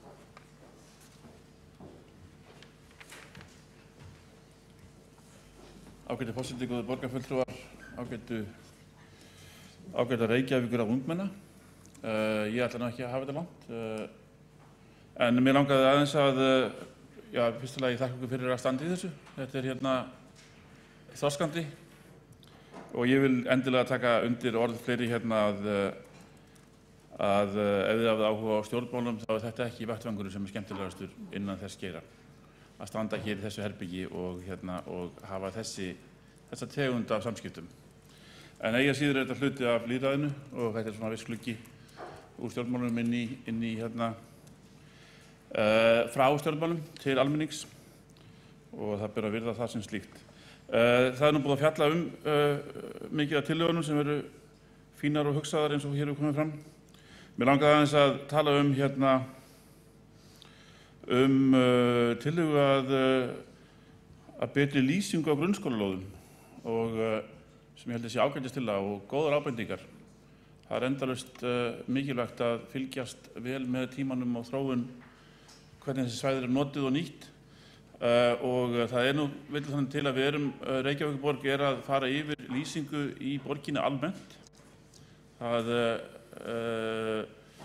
Það nú ekki síst vegna mikilla tækni framfara á sviði lýsingamála, orkusparandi ljós og öflugri ljós með mikið minni kostnaði bæði viðhaldi og rekstri, að það verið að fara yfir lýsingar í Reykjavíkurborg og þetta ætti klárlega að vera hluti af því.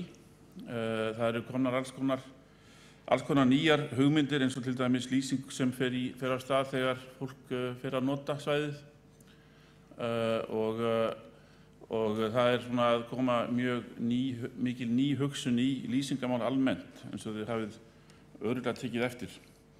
Þannig að ég held að það væri bara mjög gott að taka þessa hugmynd inn í þann vinnuhóp sem að skoða lýsingamál almennt á höfuðborgarsvæðinu og inn á umhverfis- og skipulagssviði og legg það eiginlega til hér með. Takk fyrir.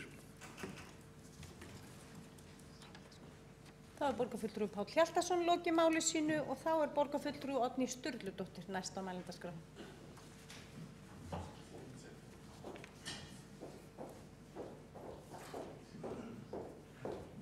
Já, ágæti forseti, ungmennaráð og borgarstjórn. Ég ætlaði þá að fá að slá botninn í umræðuna skólamálin og fara hér yfir síðustu tillöguna sem kom frá Jessu Jónsdóttur úr ungmennaráði Grafarvogs. Það var tillaga samræmda einkunnagjöf og mig langar að þakka félögum mínum hér í borgarstjórn, Kjartani Magnússyni, borgarfulltrúa og Sólveig Tómasdóttur, borgarfulltrúa, fyrir þeirra innlegg í umræðuna skólamálin.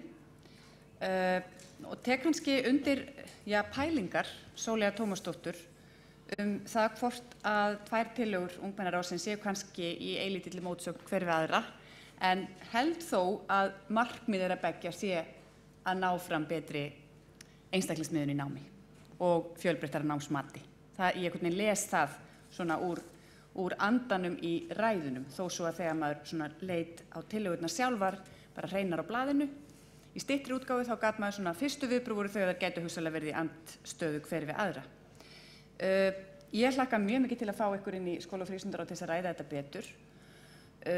Tek nú ekki undir það að þessi fundir hér séu rugl, enda held ég að það hef ekki verið meining Sóleyjar Tómasdóttur borgarfulltrúa að kalla á það, heldur að kannski draga frekar fram að það náttúrulega inn í fagráðunum sem að svona þessi djúpa og safaríka umræða á sér stað, með auðvitað líka miklu fleirum mörgum öðrum sem að taka þátt í umræðunni út frá svona sínu sér áhuga sviði, sem inn í mínu ráði, þar sem að Kjartan Magnússon situr líka, og fleiri góðir, þar sem að við erum bara einfaldlega að innblína á skóla og frístundamál.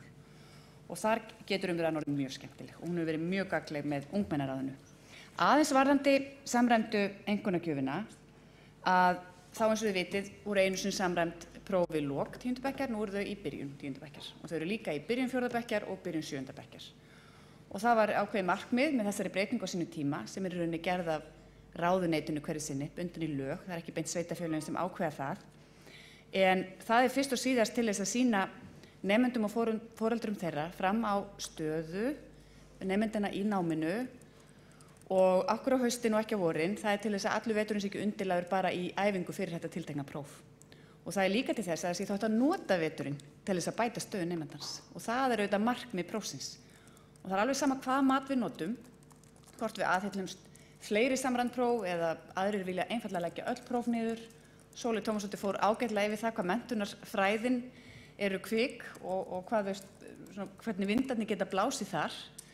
En fyrst og síðast þá skiptir máli hvernig við ætlum að nota þessar upplýsingar. Hvað við ætlum að gera við það sem kemur fram, hvort sem það er leiðsagnamat og í hverju einustu viku eða hvort sem verið er að stefna að einhvern veginn samræmdu prófi. Þannig að það skiptir öllu máli hvernig við ætlum að ná því fram að nota niðurstöðu prófana til þess að bæta stöðu nemendana. Út á það gengur skólastarf. Þetta verkefni hins vegar sem ég held að Jessi Jónsdóttir hafi mjög mikið talað fyrir, þar að segja að það séu einhvers konar strangari viðmið það hvernig þetta fjölbreytta námsmat, sem ég held við séum öll sammála að beita, hvernig það getur orðið strangara og meira marka á í takandi og aðalega sanngjarnara. Og þá held ég að við séum að þokast í rétt átt með það og það er starfshópur á vegum ráðuneytisins núna að vinna í rauninni samræmt og rafrænt matsform fyrir alla skóla í landinu. Og ég held að það svari dálítið þessu sem þú kallaðir í þinni ágætu ræðu, strangari viðmið það hvernig við vinnum með námsmatið. Og þetta nýja rafræna matsform á að þjóna hæfnimarkmiði nýrrar aðalnámskrár og á að samræma skráningu og stöðu nemenda. Þannig ég held að við getum tekið undir það og förum svo bara betur yfir það en í ráðinu, hvernig þetta getur þjónað þessum góðu markmiðum sem þú ert, held ég, Jessi Jónsdóttir að tala um. En það er samt mjög mikilvægt, af því það er ekkert einfalt í þessu, að svona samræming, hún kæfi aldrei sérstöðu og sér einkenni hvers skóla og vinni sannarlega ekki gegn svona umbóta og sérstaklega svona nýbreytni og þróunarstarfi sem er í gangi í hverjum skóla og vinni heldur ekki gegn því að sérstæða hvers og eins sé virt og við sem að steypa allir sama mót. Þannig að mörgu þarf að hyggja í þessu. Aðeins varandi þar sem að Jessi Jónsdóttir talaði um samræmingu námsgreina og sérstaklega þegar að nemendur skipta skóla á unglingastigi.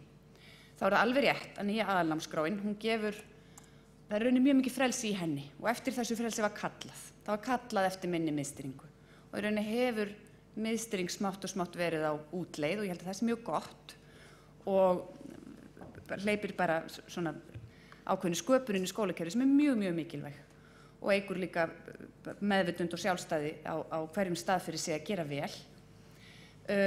En þó að þessi minni miðstýring sé jákvæð, það er að segja að það er hægt að velja það á hvenar í rauninni í 8. til 10. bekk þú kennir ákveðin fög og það sama á við miðstig.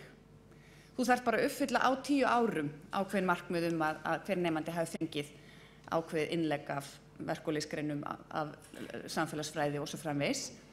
Ég held að það sé gott vegna þess að þá getur skólinn að mörgu leyti straumlínulagað eftir í dálítið hvaða fólk hann er með, hvaða kennarar eru í skólanum á hverjum tíma. Þú getur verið með kennara með frábæra sérhæfingu í ykkur einu, kannski verðmætri list og verkgrein og þá viltu að sjálfsögðu nýta hann mjög vel einhver árabil og þá viltu kannski bara hafa mjög mikla innlögn fyrir nemendahópinn í skólanum í þeirri listaverkri. Af því svo hann kannski ekki að kenna hjá það næsta vetur. Þetta getur verið ein ástæðan, en ókostirnir eru klárlega þessi sem þú nefndir, að þá getur nemandi sem fer á milli skóla orðið fyrir því annaðhvort að endurtaka sig eða missa einfaldlega af. Þannig að við getum aldrei alveg fundið hinn fullkomna rétta meðalveg í þessu. Þannig að ég skil vel áhyggjur þínar og hlakka til að takast á við umræðuna með þér í ráðinu, þar sem við fáum líka að heyra sjónarmið kennara og skólastjóra á því hvernig þetta fer fram. Því þeir eru náttúrulega gríðarlega gagnlegir þarna inni. Og svo tek ég bara að lokum undir það sem sagt hefur hér verið óþolinmæði, sem mjög góð í svona ákveðnu hlutfalli. Við hlakkum mjög mikið til að fá áheyrnarfulltrúa inn í ráðið skóla- og frístundaráð. Við erum auðvitað með þar mjög vaska sveit af áheyrnarfulltrúum sem hreint út sagt ótrúlega gagnleg við alla okkar umræðu og alla okkar stefnumótun og allt okkar gæðastarf. Það vel skiljanlegt að það grípi sig óþolinmæði þegar svo langan tíma tekur að setja svona mál í farveg, en stundum gera skoðu hlutir hægt og það var sannarlega ekki vegna þess að það ríkti einhver andstaða við það að framfylgja þessu, en það var bara einfaldlega í mörg horn að líta og svona mörgu skyldi hyggja. Af því að vel skal vanda sem lengi á að standa, og ég hef þá trú að þetta góða samstarf borgarstjórnar og Reykjavíkurráðsins og frekari þróun á því, til dæmis með áheyrnarfulltrúasetu og öllum þessum umbótum sem hafa orðið á þessum samskiptum síðastliðin ár, sé mjög af hinu góða og gerir Reykjavík bara enn betri borg en hún er. Það borgarfulltrúi Oddný Sturludóttir lokið máli sínu og það borgarfulltrúi Sóley Tómasdóttir næst á mælendaskrá.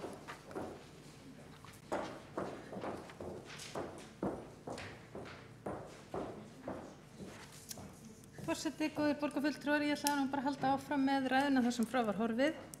Langaði svolítið til þess að bæta inn í menntaumræðuna af því að við vorum að tala um þessar ólíku leiðir sem hægt að fara á hvort að krossapróf eða ritgerðarpróf eða símat eða samræmdar einkunnagjafir séu málið, að þá gleymdi ég að hnykkja út með því sem ég ætlaði að ljúka þessu á, að kannski best að einstaklingarnir fái einmitt að velja hvaða leið farin.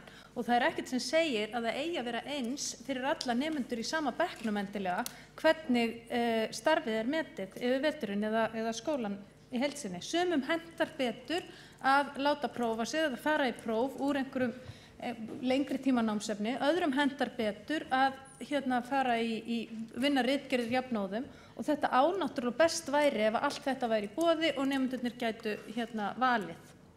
En við getum talað um þetta í allan dag. Ég ætla að taka smá skólalóðir af því að ég náði ekki að fara yfir það í síðustu ræðunni minni. Annars vegar það að Reykjavíkurborg lýsi upp grunnskólalóðir og hins vegar Battavöllin. Ég eiginlega á því að Battavellir, og ég held að ég sé ekki að kaupa mér mörg atkvæði hér fyrir kosningarnar í vor, séu barn síns tíma og ekki endilega þar sem við eigum að dreifa út um alla borg. Battavellir í alvörunni, það þannig, það eru margar skólalóðir á Íslandi og í Reykjavík sem þannig að þær eru malbyggaðar með trjákubbaldi sem flóðlýstur. Og á þessum flóðlýsta gervigrasvelli sem einhvern veginn girtur af með svona tiltölulega ósmekklegri girðingu, þar má spila fótbolta, en restin fer fram á malbyggi sem hvorki upphituð né lýst. Hver ákvað þetta? Og hver gerði kröfur að svona ættu skólalóðir að líta út? Hvar var það einhvern veginn búið til? Voru það nemendur sem óskuðu eftir því allt í einu að á allar malbyggaðar skólalóðir kæmu svona innrammaðir gervigrasvellir sem veru flóðlýstir og upphitaðir? Nei, það var aldeilis ekki þannig. Þessi krafa kemur frá fullorðnu fólki sem að allt í einu fattar að það hægt að þróa áfram einhvern veginn einhvers konar aðstæður fyrir knattspyrnu. Gott og vel, alveg frábært, og ég ekkert að gera lítið úr knattspyrnu, það frábært ef fólk vil stunda knattspyrnu, en við þurfum ekki að hafa skólalóðirnar með þessum hætti og taka með bara þessu eina sporti. Ég hef lagt það til ítrekkað í íþrótta- og tómstundaráði og það hefur einhvern veginn ekkert gerst í því frekar en mörgu öðru og þar kemur óþolinmæðin sér vel. Ég ekki ennþá búin að gefast upp samt að Battavellir sé ekki bara fyrir knattspyrnu. Af hverju eiga þeir að vera það? Og af hverju eiga Battavellir að vera svona afmarkaðir eins og þeir eru? Af hverju eru skólalóðir ekki bara fjölbreyttar og taka mið af hinum ýmsu áhugamálum nemendanna í borginni?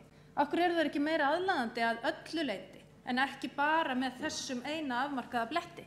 Af hverju eru þær ekki upphitaðar að öllu leyti? Af hverju á bara að upphita fyrir fótboltann? Hvað með þá sem hafa áhuga á sippi eða snúsnú eða brennubolta eða einhverju öðru? Eiga þeir ekki hafa upphitað undir sér? Er það bara mikilvægt þegar við spilum fótbolta? Nei, það er það ekki. Og við eigum í alvörinu, og þannig er ég ekki að tala að við eigum ekki að setja battavelli, ég er að tala að við eigum að taka mið af fleiri áhugamálum barna. Í alvörinu, og skólalóðirnar eiga að vera miklu betur hannaðar með miklu fleiri þarfir í huga heldur en bara knattspyrnu. Sorry. Þannig að ég er ekkert sérstaklega spennt fyrir því að samþykkja þennan eina battavöll hérna. Ég ætli rétt ekki upp hönd með ykkur ef þið viljið, en vilji minn stendur til þess að börn og foreldrar með fjölbreyttar þarfir og fjölbreytt áhugamál geti komið að því að hanna skólalóðir þannig að þær séu samfelldar, þær séu aðlaðandi fyrir alla og öll börn geti haft gaman af því, verið öruggar og að allt sé upplýst. Það er nefnilega þannig að það að lýsa upp skólalóðir, alveg eins og reyndar göngustíga, hjólreiðastíga og annað almenningsrými í borginni, það snýst ekki bara öryggi, hið raunverulega öryggi, heldur snýst það líka upplifað öryggi.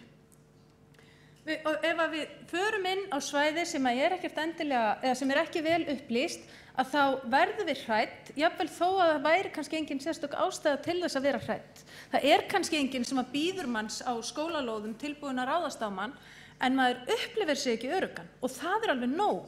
Við eigum að hafa borgin okkar þannig að okkur líði vel og að við eigum ekki að vera að skapa óþarfa ótta við myrkur, óþarfa ótta við eitthvað sem að gæti verið að gerast sem að er mjög ólíklegt að gerist.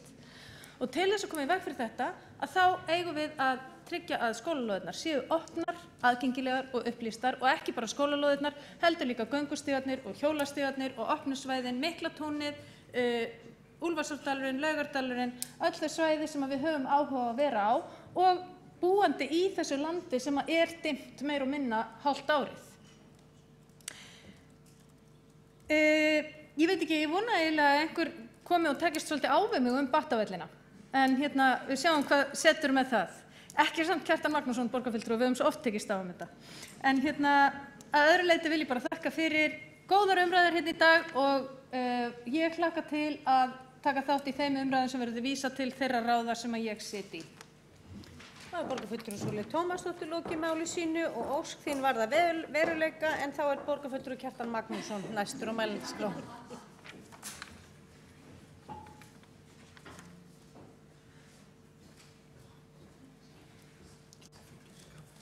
Forseti, Reykjavíkurráðs, liðar og aðrir góðu borgarfulltrúar. Já, vegna eindregna áskorunar Sólveigar Tómasdóttur, borgarfulltrúa og vinkonum minna, þá kem ég inn eftir að ræða battavelli. Og ég held að mér finnst það bara að vera hrós eða bara kompliment fyrir borgarstjórn. Borgarstjórn sem getur farið að tala battavelli á tilfinningahita, það hlýtur eitthvað gott að vera að gerast í þeirri borgarstjórn. Og hún hlýtur að minnst að vera þá að hugsa þarfir þegnanna, fyrst að vera að tala skólalóður og battavelli og svo framvegis. En þetta battavallamál á sér auðvitað langa forsögu. Ætli sé ekki 10-12 ár síðan var farið að leggja þá í borginni af einhverjum krafti. Og ég man vel eftir því þegar fyrstu vellinni voru lagðir. Í kjölfari kom gífurlegur þrýstingur úr öllum hverfum borgarinnar á borgarfulltrúa að fá battavelli. En það var valið mjög dýr leið vegna þess að þeir eru uppbyttaðir. Ég efast að sé bara nokkuð staðar annar staðar uppbyttaðir battavellir í þessu mæli á skólalóðum eins og í Reykjavík. Þannig að þessi útfærsla mjög dýr. Og þess vegna hefur ekki verið hægt að leggja það á alla í einu. Við erum að tala í rauninni 10-15 ára verkefni og á síðasta kjörtímabili þá mörkuðu við þá stefnu að það skyldu koma battavellir á allar skólalóðir, þar að segja grunnskólalóðir í borginni, þar sem væri hægt að koma þeim fyrir og mér held að sé nú hægt að koma þeim fyrir nánast öllum. Og þegar þessi stefna var mörkuð þá held ég að hafi verið komin á svona cirka 10 velli. Og við veltum því svolítið fyrir okkur, mann ég, hvort að það væri kannski verið að leggja ofuráherslu á knattspyrnuna. Það var náttúrulega KSÍ og fleiri sem kynntu hugmyndina sínum tíma og fengu okkur til liðs við sig. Og við veltum því fyrir okkur hvort það væri kannski heillavænlegra að taka handboltavelli eða körfuboltavelli svona meðfram á þá skólalóðir sem átti eftir að fá battavelli. Og við fórum í heilmikið samráð þetta bæði við foreldrafélög og ungmennaráð á síðasta kjörtímabili og niðurstaðan bara var sú að allstaðar þar sem við brydduðum upp á hugmyndinni þá var eindregin ósk og jafnvel krafa að það kæmu battavellir frekar en aðri vellir. Fólk sagði komið endilega bara með sem fjölbreyttasta velli en komið fyrst með battavellina vegna þess að fótboltinn vinsælastur. Kannski eina undantekningin frá þessu var í Hagaskóla þar sem var óskað eftir, þar sem var farið í smá samráð og það var óskað eftir þá rauninni körfuboltavelli umfram battavöll en það var að því að menn héldu að væri að koma battavöllur þá við Melaskóla. Þannig að þessi skólar eru nánast hlið við hlið. Þannig að þannig fór það. Hagskjalingar fengu sinn körfuboltavöll með tartani, hann víst ekki upphitaður en stefnan samt sú að leggja battavelli við alla skóla í borginni og ég held að við höfum getað hverfa frá þeirri stefnu en hins vegar held ég að leið að þessu battavallarátaki verður lokið og það eru einungis nokkur ár í það, það er verið að klára borginna vonandi, þá held ég að við getum farið að huga að fjölnótavöllum og ég hef bara séð í svona katalógum, sko, það er þetta að panta svona velli frá útlöndum, nánast tilbúna og sem eru þá bæði með körfum og handboltamörkum og jafnvel einhverjum fleiri, það er hægt að mála Parísarmerki á þetta eða annað sem Sóley Tómasdóttir borgarfulltrúi hefur einmitt óskað eftir og ég sé fyrir mér að þá kannski hæfist önnur bylgja að setja slíka velli á skólalóðir borgarinnar og ég vil bara sem sagt, ég vil fagna þessari tillögu, ég held að við höfum að samþykkja hana en ég minni á að það er gert ráð fyrir því að komi svokallaða battavöllur á lóð Melaskóla í ár þannig að og þetta hefur reynda verið barátta í mörg ár, ég hef verið alveg sérstakur áhugamaður það að það komi battavöllur í Vesturbæinn og mynda það fyrir nokkrum árum að það var þá komin battavöllur í öll hverfi borgarinnar nema Vesturbæinn og ég taldi þess vegna mjög mikilvægt að það er reynt að gæta jafnræðis og koma minnst einum velli í þennan bæ, í Vesturbæinn en það hefur ekki gengið þrautalaust. Ég man til dæmis árið 2006 þá var tillaga Sjálfstæðisflokksins að það kæmi battavöllur einhvers staðar í Vesturbæinn, hún var beinlínis felld þá.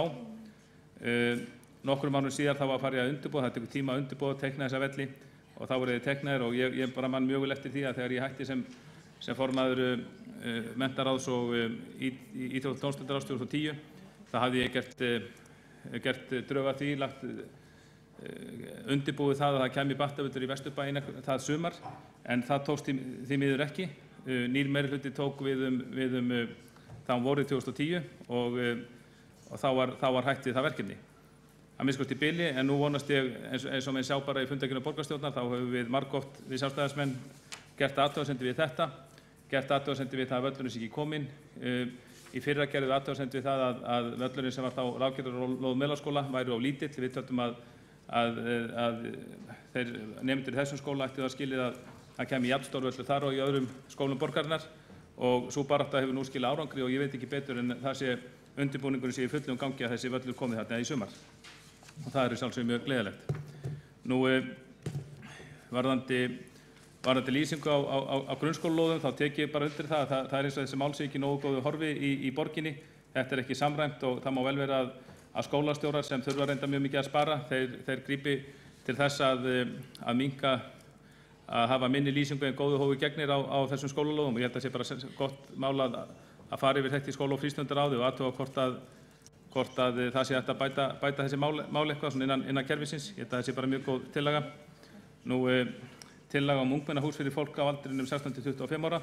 Mér finnst þetta mjög góð hugmynd og hún hefur verið rædd nokkrum sinnum áður og ég man eftir því að árið 2008 þá fluttum við sjálfstæðismenn tillögu það í íþrótta- og tómstundaráði og fluttum tillögu sem var samþykkt sem hljóðar svo með leyfi forseta.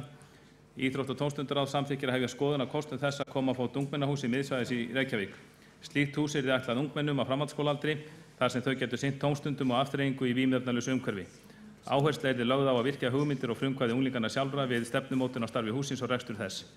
Sérstaklega verði athuga hvernig hægt sé að samþætta starfsemi ungmennahús þeirri starfsemi sem fer nú fram í hinu húsinu. Og þegar við ræddum að húsið í miðsvæðis þá sáum við fyrir okkur það er meira miðsvæðis en hitt húsið, þótt hitt húsið sé niður í miðbæ, þá er það ekki miðsvæðis á höfuðborgarsvæðinu. Við sáum fyrir okkur að það er fundið hús sem liggur betur kannski við strætisvagnaleiðum í borginni þannig að ungmenni úr allri Reykjavík gætu svona tiltölulega hindrunarlaust komist í þetta hús.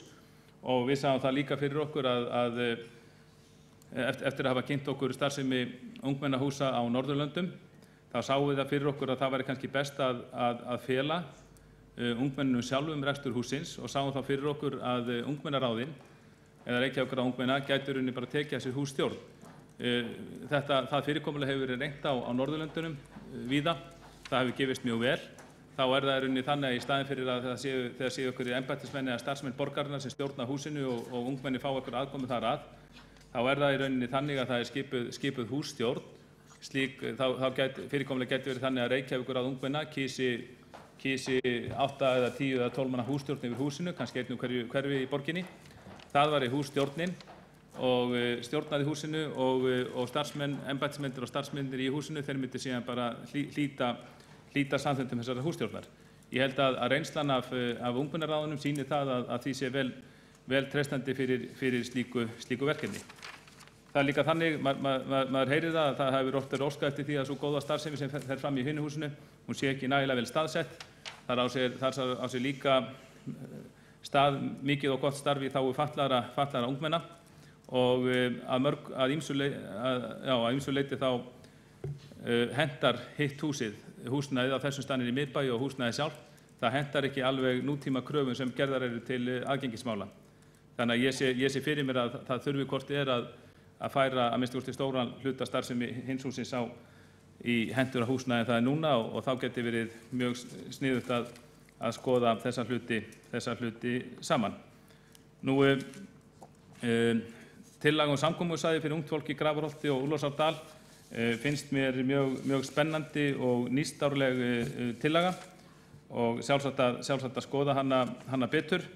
Við þurfum þó að ég held að við erum þó að skoða bara betur útfærsluna á þessari hugmynd. Það hefur verið töluverð uppbygging, við erum með húsnæði í þessum hverfum sem ég held að Graf, Hyltingar og Úlfdælingar gætu nýtt betur. Ekki langt síðan það var haldinn undirbúningsfundur vegna skátastarfs í þessu hverfi og þá kom það í ljós sem þeir sem voru undirbúa fundinn vissu ekki fyrir. Þeir gátu fengið að nota húsnæði borgarinnar sem í þessum hverfum, til dæmis félagsmiðstöðin Fókus á ákveðnum dögum eða skálinn sem í Leirdal. Þessi hlutir eru til endurgjaldslausra afnota undir stjórn borgarinnar og ég vissum að ef ungmennaráðið í þessu hverfum hefði áhuga á að gera tilraun í því húsnæði, þá því vel tekið. Ég tek algjörlega undir þetta með hjólabrettagarð. Ég held að sé 1 eða 2 ár síðan við sjálfstæðismenn óskuðum eftir því að honum yrði komið fyrir í Grafarholti að nýju og ég held í rauninni það væri búið og bara upplýsingar fyrir mig að heyra að það hefur ekki verið gert, þannig að við getum að sjálfsögðu bara ítreka það. Þá borgarfulltrúi Kjartan Magnússon lokið máli sínu og þá borgarfulltrúi Júlíus Vífill Ingvason næstur á mælendaskrá.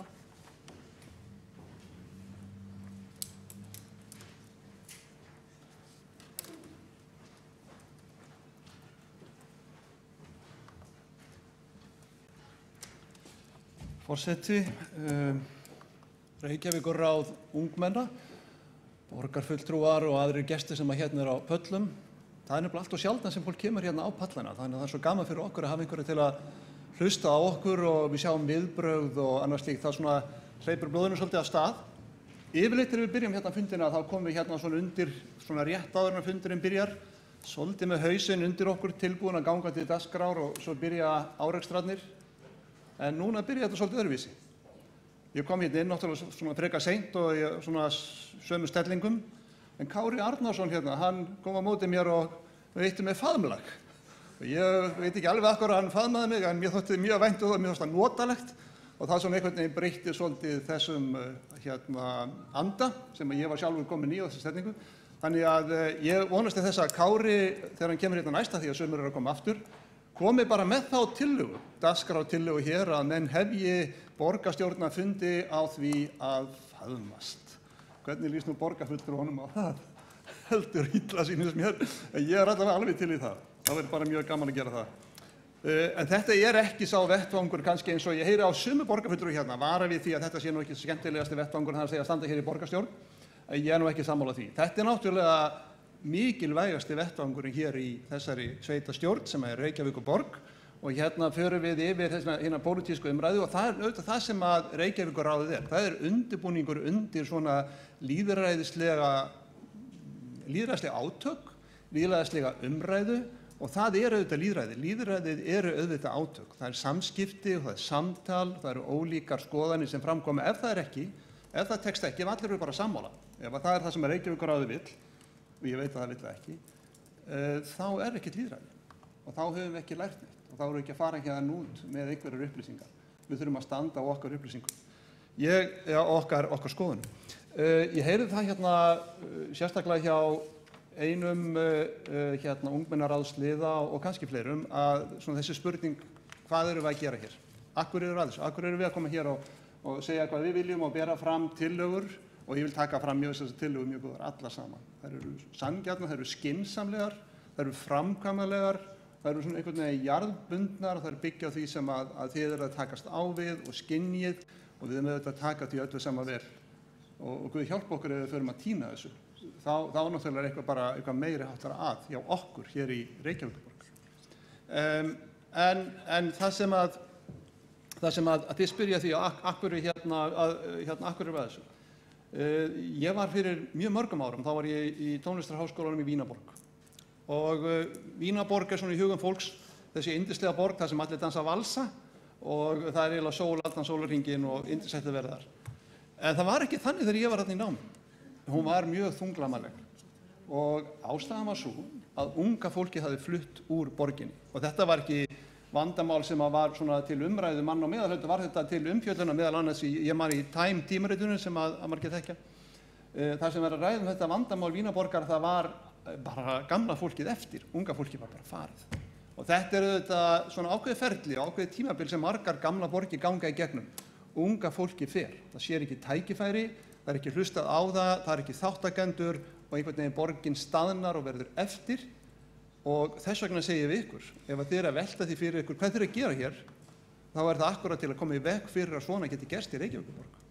Ef að Reykjavíkurborg ekki í takti við unga fólkið, ekki að bjóða ungu fólki að takast á við lífi hér í Reykjavíkurborg, að fá tækifæri hér í Reykjavíkurborg, skapa þær aðstæður til þess að vera áfram í borginni, þá erum við í mjög slæmum málum. Þá eld og samsetningin vitlaus og þá svo margt sem að verður bjagað. Þannig að endilega ekki gefast upp, látið ykkur heyra, látið líka blása ef að svo ber undir, við kunnum að taka því.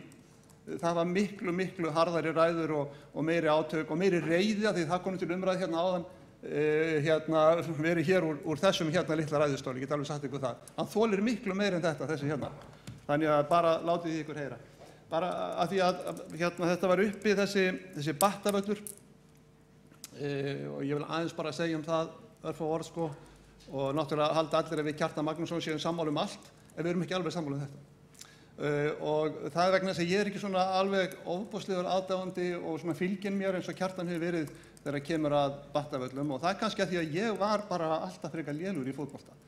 Og að því að ég var lélegur í fótbolta og hef aldrei lært að tapa, það er að segja að kunna að tapa og taka því að tapa, að þá veit að bara spila því að nánast enga fótbolta. Það er bara einhvern veginn leiddi af sjálfu sér og ég fór í annan sport og gera aðra hluti. Þannig það. En það þannig að Battavellir, þeir bara taka svo mikið pláss. Stóri Battavöllurinn sem við erum að tala hérna á 1833, það eru rétt 600 fermetrar bara hugsið það aðeins. Og fyrir Vesturbæinginn sem var að tala þetta hérna áðan, að þá skulum við aðeins hafa hugfast 600 fermetrar, það meira heldur en svo grunnplöturinn á Neskirkjunni. Bara svo menn aðeins svona átti sig á því hvar menn eru staddir Og svona allra stærstu einbýlishús eru kannski 300-400 fermetrar að grunnplöti. Þannig að endilega bara hugsa þetta svolítið, við getum ekki bætt endalaust Battavöllum inn á pínu litla lóðir og við getum ekki bætt Battavöllum og svo koma einhverja aðra tegundir af völlum, það bara gengur ekki upp, það bara ekki pláss til þess, það ekki hugsað fyrir því í upphafi. Engu að síður að þá eins og annar borgarfulltrúi hér þá auðvitað greiði því atkvæðið mitt að því að ég skil vel að þetta mikilvægt og margir þeir sem að stunda fótbolta hafa mikinn áhuga á þessu og ekki síst foreldrarnir. Aðeins bara varðandi svona fyrstu og aðra tillögu, að þá vildi ég bara aðeins segja það að mér finnst þetta svo fín tillaga einstaklingsmiðaða nám sem að Þorsteinn Davíð kom hérna með upp. Mér finnst það svo fínt vegna þess að það eru óbúslega margt í þessu. Það er hægt að fara yfir svo víðan völl og það er svo mikið til í svona þessum einföldu orðum. Ég var formaður menntaráðs skeið og þá vorum við einmitt að vinna að þessu og þá vorum við mikið að hugsa sveigjanleika á milli skólaskila. Það er að segja að gefa þeim börnum tækifæri sem eru að koma på leikskóla að koma fyrr eða að koma seinna. Og það er sama með grunnskólan að þeir sem eru að fara upp í framhaldsskólann, að þeir sem að hafa tækifæri til þess eru bara miklir námsmenn og hafa mikinn áhuga á þessu að þeir geti farið hraðar í gegnum grunnskólan og farið þannig fyrr upp í framhaldsskólan eða seinna ef það hendar betur. Þannig að þetta er hluti af þessu einstaklingsmiðaða námi að hafa sveigjanleg skólaskil og þá svona á móti kemur líka að mér finnst að skólar eigi ekki að vera allir eins. Þó að auðvitað það sé að taka undir það að samræmd einkunnagjöf sé auðvitað af hinu góða og það flækir máli verulega hvað skólarnir og orðnir nokkuð ólíkir, að þá einhvað síður að þá er mikilvægt að mér finnst að skólarnir geti unnið með sína sérstöðu. Og sumir skólar eru kannski mjög sterkir á ákveðnum sviðum eins og til dæmis þegar kemur að tónlistinni, sterkir þegar kemur að íþróttunum, sterkir þegar kemur að starffræði eða öðru slíku, listgreinum. Þannig að þeir nemendur sem að finna sig í þeim fögum sem eru sérstaklega lögð áherslu á geti sótt þá skóla. Það er stundum erfitt vegna þess að þeir eru kannski ekki þeirra hverfi, en það er ekki alltaf erfitt vegna þess að margir foreldrar að fara bara af stað til vinna hverju morgni og keyra þá börnin sín í þá skóla sem að börnin vilji vera í. Þannig ég bara svona nefni þetta, það er ekkert einfalt í þessu en engu að síður og þá finnst mér það að skólarnir, og þeir hafa margir unnið með sína sérstöðu, skólarnir eru ekki allir eins. Ég vona það að tillagan sem að týndist, að hún finnist aftur og ég vona að margar af þeim tillögum sem að við borgarfulltrúar Sjálfstæðisflokksins höfum flutt hér í borgarráði og borgarstjórn, að það finnist líka aftur því það eru að margar týnst. Það er undarlegt sem það megi virðast, en þannig er þetta nú og þá erum við bara að fylgja því betur eftir. Ég vil bara koma hérna aður upp bara til að þakka ykkur fyrir komuna, það er gott að sjá ykkur. Þessi fundir eru alltaf jafn skemmtilegir, það er alltaf eitthvað gott sem að kemur út úr þessu og við mögum þetta að vinna náið saman til að tryggja það að Reykjavíkurborg koðurni ekki niður og hún fá ekki ferli eins og sumar aðra borgir sem að svolítið missa fótana og hugsa ekki það að aðalatriðið er auðvitað framtíðin og það er unga fólkið í borginni. Þá er borgarfulltrúi Júlíus Vífill Ingvason lokið máli sínu og þá er Þorsteinn Davíðsson næstur á mælendaskrá. Þorsteinn Davíð Stefánsson, fyrirgefið aftur.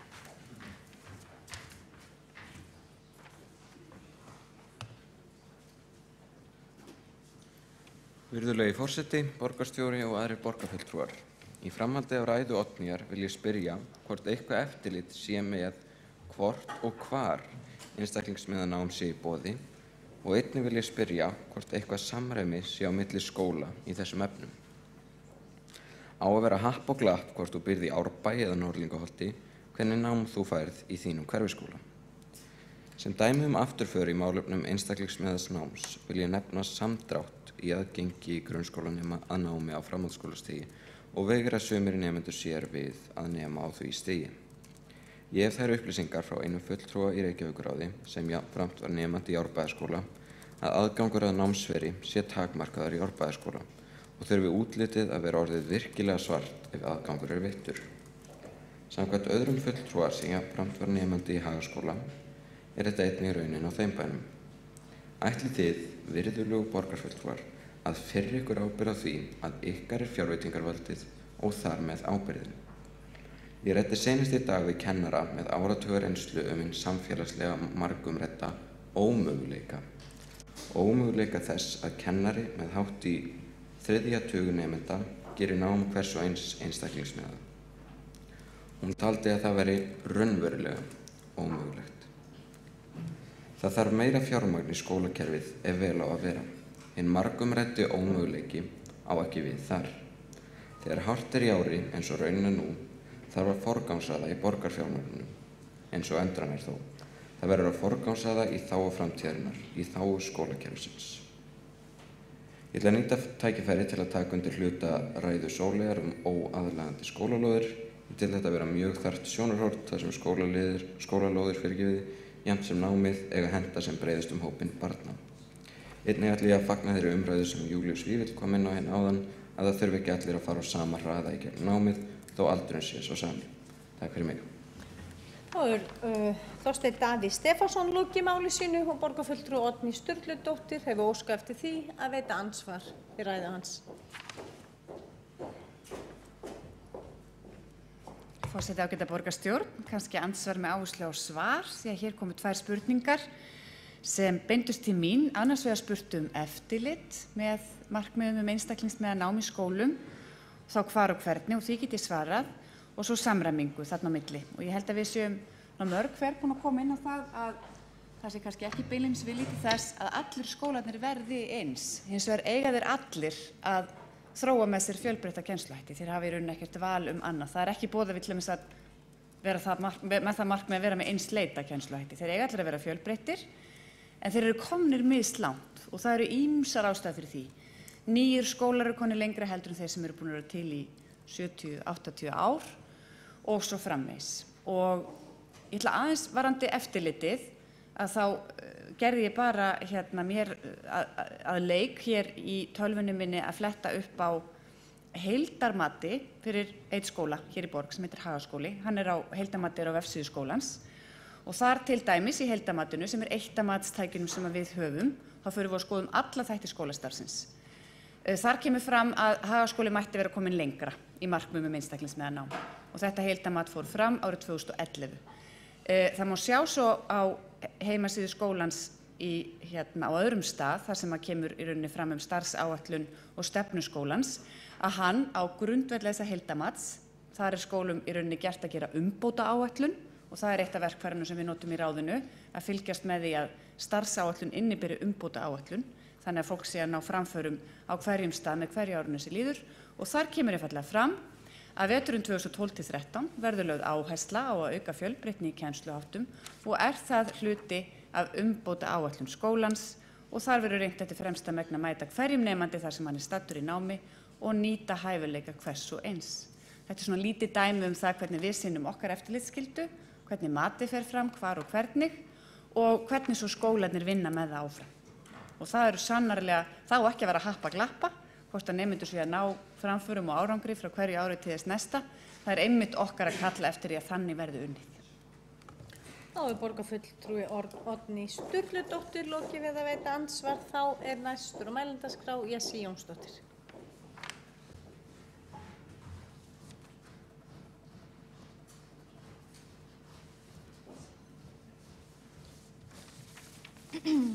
Ég vil byrja að þakka bara góða gagnrýni og punkta sem komið fram frá borgarfulltrúum. En já, Kjartan nefndi PISA-könnunina og vildi ég koma með smá gagnrýni á hana. PISA-könnunin var að margra nemenda mati of langdregin. Ef hún hefði verið styttri hefði hún verið mun marktækari vegna þess að þá hefðu nemendur tekið könnunina alvarlegar. Þrátt fyrir að ég geri mig grein fyrir því að vafalaust ekki öll ungmenni á sama mál og ég hvað varðar samræmd próf, þá vil ég engu að síður taka heilshugar undir með Kjartani varðandi bæði það að samræmd próf ættu ekki einungis að vera í bóklegum greinum, heldur að mismunandi styrkleikar hvers og eins ættu að njóta sín og að þau væru tíðari.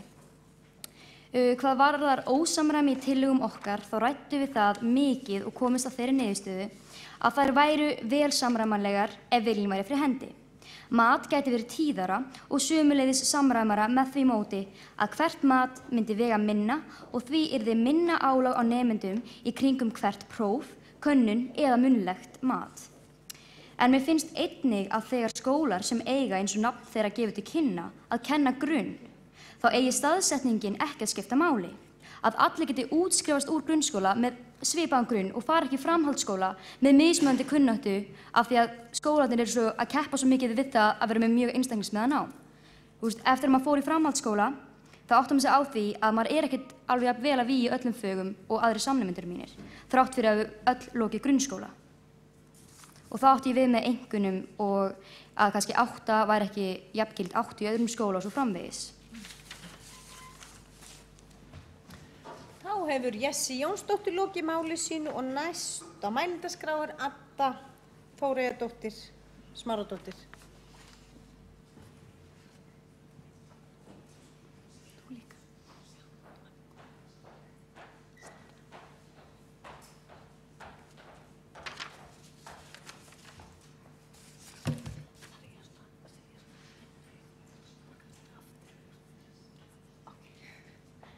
Já, ég ætla þess að bara byrja á því að gera eins og Jessi og þakka ykkur fyrir góða gagnrýni. Ég er mjög ánægð að hafa bara, sagt eitthvað en ekki bara staðið og þakka okkur fyrir.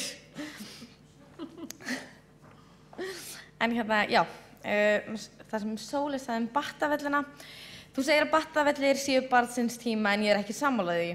Núna er ég að klára seinasta árum mitt í grunnskóla og frá því að Battavellir kom í gamla skólan minn sem ég reyndar skipti úr í fyrra breyttist margt. Útivera krakkana jókst virkilega mikið bæði í skólanum og eftir skóla. Í Hlíðaskóla, skólanum sem ég byrjaði í og var öll mín ár nema 1, var skipt skólalóð 2 sinnum á meðan ég gekk í skólan. Þar má nú finna gott gúmmísvæði, mjúkt til að leika sér á með mörgum leiktækjum. Þar eru meðal annars handbolta- og körfuboltavellir sem notaðir eru í alls kyns boltaleiki. Svo er Battavöllurinn sem er notaður af krökkum í fótbolta. Við notuðum hann sem mjúka grunn til að liggja í sólbaði. Hann var notaður í íþróttatímum fyrir leiki og þrátt fyrir rosalega lítinn áhuga mínum á fótbolta eyddi ég mörgum frímínútum og kvöldum þar. Fótbolti er alveg virkilega vinsæl íþrótt og það er auðvelt að spila hann hvar sem er. Allavega auðveldara en þegar ég reyni að stunda fimleikastekkin mín og er því settur upp fótboltavellir þar en ekki fimleikasalur. Ég get fullvissað þig að þú myndir setja í gang könnun þar sem börn og unglingar í grunnskólum landsins fengju að kjósa hvað væri á skólalóðinni, þá væri Battavellir ofarlega á lista í niðurstöðunum. Ég vil líka bara benda á það, ósköp vinalega, að allar þær spurningar sem þú spurðir hér áðan, Sóley, eru mjög góðar og gildar og eiga fullan rétt á sér. Jú, að sjálfsögðu viljum við að skólalóðirnar hendi fleirum en þeim einum sem spila knattspyrnu. Að sníða skólalóðirnar að þörfum er vissulega mikilvægt, en þar sem ekki virðist vera á dagskrá. Þar sem það virðist ekki vera á dagskrá vil ég meina að Battavellir sé góð hugmynd og minni ég þig jafnframt á það að Battavellir hafa mun meira notagildi en bara knattspyrnuiðkunar. Þar eru oft spilaður handknattleikur, amerískur fótbolti og þar er líka einnig hægt að sippa, bæði einn og í snú-snú. Svo tala Björn þann völl sem samþykktur var fyrr í mánuðinum en ég einfaldlega bara skil hann ekki og finnst ég ekki að hafa fengið neinar skýringar á málinu. Mér skildist þú segja að þetta yrði einn upphitaður völlur sem væri samt 3 vellir og sagðir síðan hann yrði 18 sinnum 33 metrar en þá væri sem bara hver völlur 6 sinnum 9 metrar. Eða, ég skildi þetta ekki alveg. Og án battana, hvað með boltana sem að fara út á? Þar eru mjög mörg ung börn og af minni reynslu þá fara boltarnir langt út á götu með kraftmiklum spörkum sem skapa ákveðna hættu. Án einhverja grindverka hendar þetta ekki fyrir unga krakka. Þá Adda Þóreyjardóttir Smáradóttir lokið máli sínu og borgarfulltrúi Sóley Tómasdóttir óskað eftir því að veita andsvar.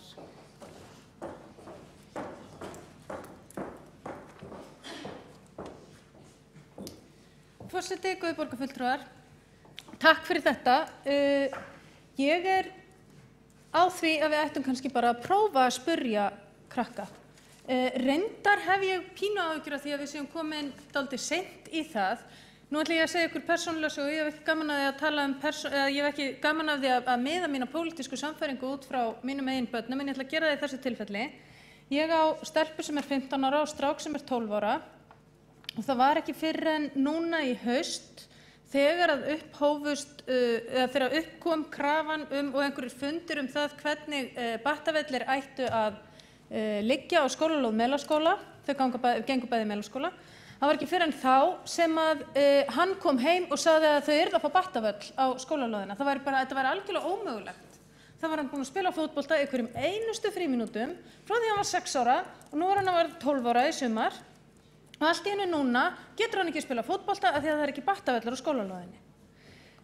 Ég er bara ósammála þetta og við höfum tekist á þetta, ég og hann, að ég held að það væri miklu nær að við hönnuðum skólalóð Melaskóla þannig að það væri hægt, jú, að spila knattspyrnu þar en það er líka hægt að gera ýmislegt annað. Svo er það hitt að, hún vil fá ansvar, svo það hitt að battavellirnir, ég hef talað það við bæði fulltrúa kennara og fulltrúa skólastjórnenda í skóla- og frístundaráði og ég talaði það inn í íþrótta- og tómstundaráði líka að það væri mikilvægt að opna á aðra notkun heldur en knattspyrnu og sérstaklega í 5 mínútum á þeim skólalögum þar sem eru battavellir og það hefur bara aldeilis ekki verið tekið vel í það. Þeir séu sérstaklega gerðir fyrir knattspyrnu og það sé það sem að krakkarnir, það sé sú grein sem að hafi forgang í 5 mínútum og hitt verði að víkja og það sé lenskan í þessum skólum að það verði að víkja. Ef það er ekki rétt hjá mér, þá mun ég glöð viðurkenna það og það er bara frábært ef þú getur leiðrétt mig, eins og mér heyrðist þú vera að segja þegar við notaði þetta í alls konar aðra hluti. En mér finnst mjög mikilvægt að ef við erum að setja tugi milljóna í eitthvað afmarkað svæði inn á skólalóðum, að það sé þá hægt að nota það í fleiri heldur en eina ákveðna íþróttagrein, af því þannig erum við að skapa aðstöðumun á milli krakkar sem hafa ólík áhugamál. Þá var borgarfulltrúi Sóley Tómasdóttir lokið við að veita andsvar. Þá svarar andsvari Adda Þóreyjardóttir.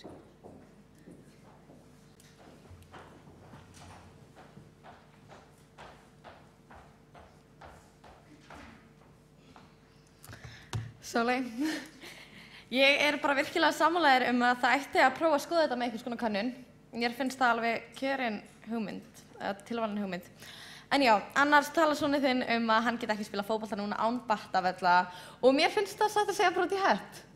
Og ég alveg sammála að það sé skrítið. En það þýðir ekki að hann eigi ekki að geta spilað á battavelli í skólanum. Það alveg þótt að ég geti spilað fótbolta á grasvelli, þá þýðir ekki einungis að ég muni bara gera það þar. Síðan þegar settur upp fótboltavöllur eða battavöllur þá hann auðvitað notaður aðalega fyrir fótbolta. Síðan hægt að setja upp battavelli og setja upp ákveðnar reglur á skólatímum þar sem í raun ef það tími í gangi eða íþróttatími og íþróttakennara vilja nota völlin þá gengur það í forgangi. Það hægt að nota vellina í svo miklu meira og það þurfti í rauninni bara að finna út einhverja leið innan skólans til að það myndi ganga upp. Leiðin sem að gekk upp í Hlíðaskóla til að við gætum nota völlina hvenær sem er. Bekkurinn minn gat pantað völlin til að spila, handbolta ef við vildum það og það gekk rosalega vel upp. En ef það var íþróttakennsla á þeim tíma, þá áttu við ekki sens á að vera á vellinum.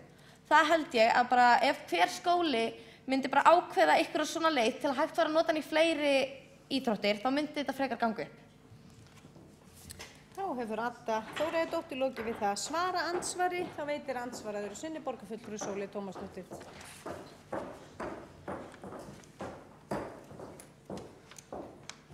Forseti, góðir borgarfulltrúar, var ekki lagt til að þessi umræða færi inn í skipulagið eða ætluðu við að samþykkja þetta bara núna? Ég væri nefnilega í alvörunni til í að taka smá umræður þetta á betri vettvangi, þar sem við gætum tekið debattinn og ég væri alveg til í að þetta færi bara inn í skipulag til umræðu, að þessi tillaga kæmi inn í skipulagið áður en hún væri endanlega afgreidd. Veit ekkert hvort það gengur. Það sem ég var að segja með son minn var að þetta var í rauninni bara dæmisaga það að krafan kom ekki frá börnunum sjálfum, heldur kom hún úr umhverfinu. Þau höfðu heyrt af því að það höfðu einhverjir verið að berjast fyrir battavelli og þar með sannfæstum að það væri ekki hægt að spila fótbolta nema með battavelli, skiljið. Það ekki það að ég hafi áhyggjur af því að börn hætti að spila fótbolta síður en svo. Ég að tala að það vont ef að kröfur fullorðna fólksins eru að smitast yfir á börn sem að hafa verið tiltölulega sátt fram að því. Það var borgarfulltrúi Sóley Tómasdóttir lokið við það að veita andsvar öðru sinni. Og þá svarar andsvar öðru sinni. Adda Þóreyjardóttir, gjörðu svo vel.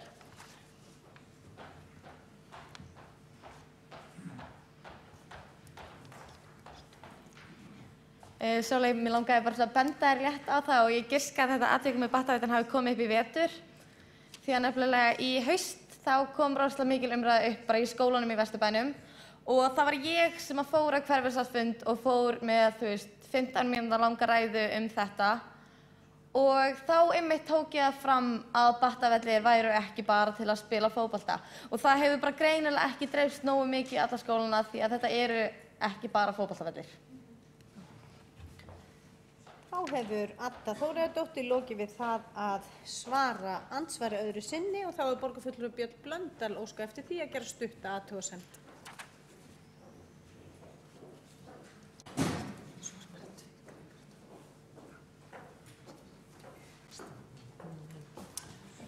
Já, forseti og borgarfulltrúar og kæra Reykjavíkurráð. Því að það var nú beint til mín spurningu varðandi þennan Battavöll sem að Öddu Þóreyju þykir svona einhvern hátt óskiljanlegur. Handla ekki nógu gott. Enga síður þá hugmyndin svo að við samþykjum hér tillögu 8 að það vanti Battavöll í Vesturbæinn. Þarna á leiðinni Battavöllur í Vesturbæinn, en ég geri það nú svona að óformlegri tillögu minni eða beini kannski þeirri hugmynd til umhverfis- og skipulagsráðs að þau kalli til sín, til dæmis Öddu Þóreyju eða aðra fulltrúa úr, já það er nú eðlilegast að það sé hún, og ræði bara þennan blessaða Battavöll við Melaskóla í þá 38. skipti í umhverfis- og skipulagsráði. Ég held að það væri bara góð, væri bara gustug hjá ykkur að gera það, en legg til að við samþykjum enga síður tillöguna eins og ég lagði til hérna á. Þá hefur borgarfulltrúi Björn Blöndal lokið við það að gera stutta athugasemd og þá næst á mælendaskrá Margrét Sæmundsdóttir.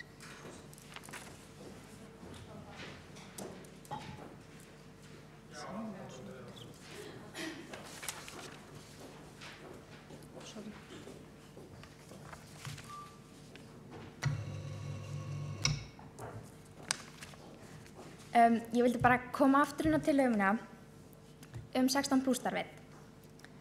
Ég finnst hitthúsið alveg frábært og þau vinna mjög gott starf.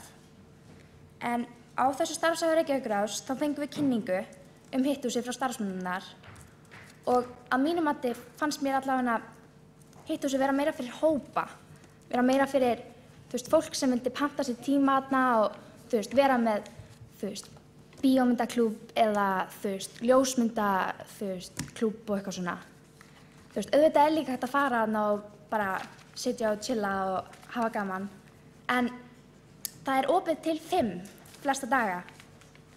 Það er, ég er búin í skólanum klukkan 4, þá á ég eftir að taka strætó niður í bæ, sem þýðir að ég var kannski komin þarna korter í 5. Hvað, á ég að chilla þarna í korter? Að mínum mati er þetta fáránlegt og hitthúsið er bara á svo kolröngum stað. Þetta er, já, ég bý í Árbænum sem sagt og það tekur mig 37 mínútur með strætó að komast niður í bæ.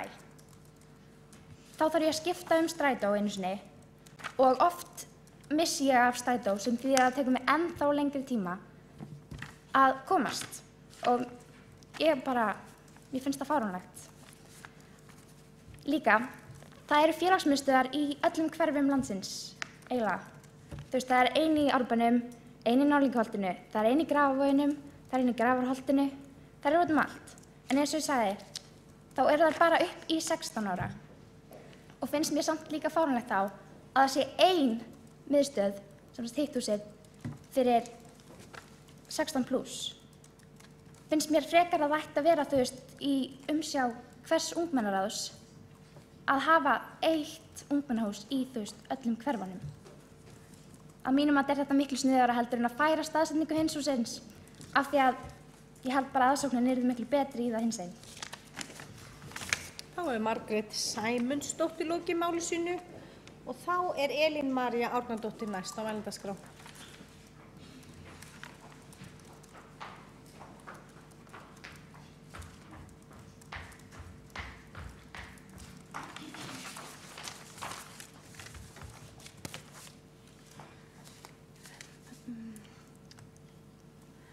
Kæri forseti, greinargerð tillögu minnar frá síðasta borgarstjórnarfundi hljómaði svo. Aukið samráð við ungt fólk. Leita þarf oftar til Reykjavíkurráðsins og eða annars ungs fólks mál sem tengjast ungu fólki. Tillögurnar af borgarstjórnarfundunum eru ekki að skila sér og svörin eru fá. Það vantar upplýsingar stöðu tillagana. Það er raun mjög einfalt að bæta verklagið. Mín tillaga hvernig hægt væri að bæta verklagið þegar tillögurnar af þessum fundi verða sendar inn í hin ýmsu ráð að skylda fagráðin til að upplýsa Reykjavíkurráð ungmenna meðferð og afgreiðslu tillagnanna. Ég vil líka taka það fram að þó að stöðufundurinn sé gífurlega mikilvægur fyrir okkur, þá er hann ekki svar við tillögunni minni, en það var hann ákveðin fyrir tillöguna og ég bíð enn eftir svörum. Ef tillögurnar okkar eru óljósar, ekkert mál að kalla eftir fundi með okkur eða senda póst. Það er allavega mun skárra en að týna þeim bara. Og síðan má líka bara einhver svara því af hverju tillagan mín týndist í borgarkerfinu og af hverju íþrótta- og tómstundaráð hefur ekki komið áheyrnarfulltrúatillögunni í framkvæmd hjá ITR þrátt fyrir 10 mánaða bið. Þá hefur Elín María Árnadóttir lokið máli sínu og þá er síðastur á mælendaskrá borgarfulltrúi Dagur B. Eggertsson. Ágæti forseti, kæra borgarstjórn og ungmennaráð, ég vil þakka fyrir kröftugar og líflegar umræður og góðar tillögur sem eru fluttar fram af góðum rökum og maður hefur auðvitað sérstaklega gaman af því þegar verða skylmingar hér í ræðustól, þó að það hafi verið svona óvæntur snúningur í því að Kjartan Magnússon borgarfulltrúi og Sóley Tómasdóttir borgarfulltrúi fóru í gamlar þrætur Battavelli. En við höfum fjallað ítarlega tillögurnar sem luta að skólamálum og ég hef því einu við það að bæta í umræðunum tillögu Þorsteins Davíðs Stefánssonar að ég hjartanlega sammála honum varðandi val framhaldsskólaáfangana á efstu árum grunnskólans. Ég held að það hafi verið mikið slys þegar að þáverandi ríkisstjórn skar niður þessa áfanga vegna þess að þetta skiptir mjög miklu máli og þessi sveigjanleiki á milli skólastiga er mjög mikilvægur. Oddný Sturludóttir borgarfulltrúi fór vel yfir sjónarmið varðandi samræmda einkunnagjöf og það var nú mikill samhljómur, heyrði ég, milli málflutnings hennar og Jessíar Jónsdóttur. Mér fannst seinni ræða Margrétar Sæmundsdóttur skipta miklu máli varðandi ungmennahúsið og ég get tekið undir mjög margt sem þar kom fram. Við erum ekki alveg viss eftirspurnina, til dæmis með því að lengja opnunartíma félagsmiðstöðvanna út í hverfum og eða fá fleiri ungmennahús vegna þess að hluti þeirra sem eru komnir yfir 16 ára aldurinn tala það að núna eru þau komin svolítið á nýtt stig og aðferðin sem á að reyna núna er að gera tilraunir, prófa einfallega í nokkrum mismunandi hverfum, mismunandi leiðir og sjá hvað reynist best. En ég myndi vilja leggja til, ágæti forseti, að tillögur starfshópsins ungt fólk sem á að taka á málum 16+ fái umsögn frá ykkur í ungmennaráðinu þannig að þið getið lagt mat á það fyrir okkur því að þetta starfi nú bara alveg að klárast. Hvernig gengur ef að það hefur ekki verið gert nú þegar? Varðandi samkomusvæði fyrir ungt fólk í Grafarholt og Úlfarsárdal að þá held ég að þar hafi bara verið býsna góðu samhljómi milli borgarstjórnar og ungmennaráðsins þó að auðvitað séum við öll að bíða eftir svona stóru myndinni, sundlauginni, bókasafninu, menningarmiðstöðinni sem er í hönnunarsamkeppni. Ég hef aflað upplýsingum það varðandi lýsingar á skólalóðum að það er tekið á því þegar að skólalóðurnar eru endurgerðar og við höfum verið með sérstakt átak í gangi eins og þið sjálfsagt þekkið á hverju ári í því efni og þannig að við erum búin að búta þennan fíl niður og erum að reyna að komast yfir það að gera umbætur í þessu efni eins og öðru á skólalóðunum. Eins og Kári Arnarsson var að tala fyrir. Elín María Árnadóttir fylgdi aftur eftir sinni tillögu og ég er einfaldlega sammála henni. Við þurfum einfaldlega að tryggja að þetta sé í lagi. Það er hluti af því að sýna þessum vettvangi virðingu og vera í stöðugum umbótum hvað þetta snertir. Ég held ég geti þó upplýst það hversuna það hefur verið hik á ITR varðandi áheyrnarfulltrúan þar, að það einfaldlega vegna þess að það hefur verið reyndar fyrir nokkrum árum og viðkomandi fulltrúar báðust undan því mjög fljótlega að sitja þar áfram. En það er sjálfsagt að fara yfir það og eins og ég nefndi áðan að þá liggur fyrir borgarráð sem kemur saman á 5. útfærsla á þessu tilraunaverkefni hjá SFS, það er að segja skóla- og frístundaráði. Þar verði áheyrnarfulltrúar til vors.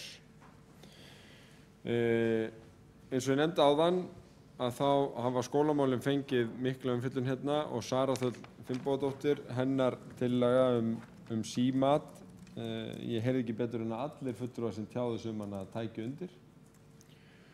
En ekkert mál var þó umdeildar á þessum fundi heldur Battavöllurinn í Vesturbænum. Og það gömul saga og ný. Ég hef þó kenningu að það sé að hluta til vegna þess að það svo margir borgarfulltrúar sem að búa í Vesturbænum. Júlíus býr nú bara eiginlega við hliðina á þessum Battavölli, Kjartan elskar hann og Sóli hatar hann.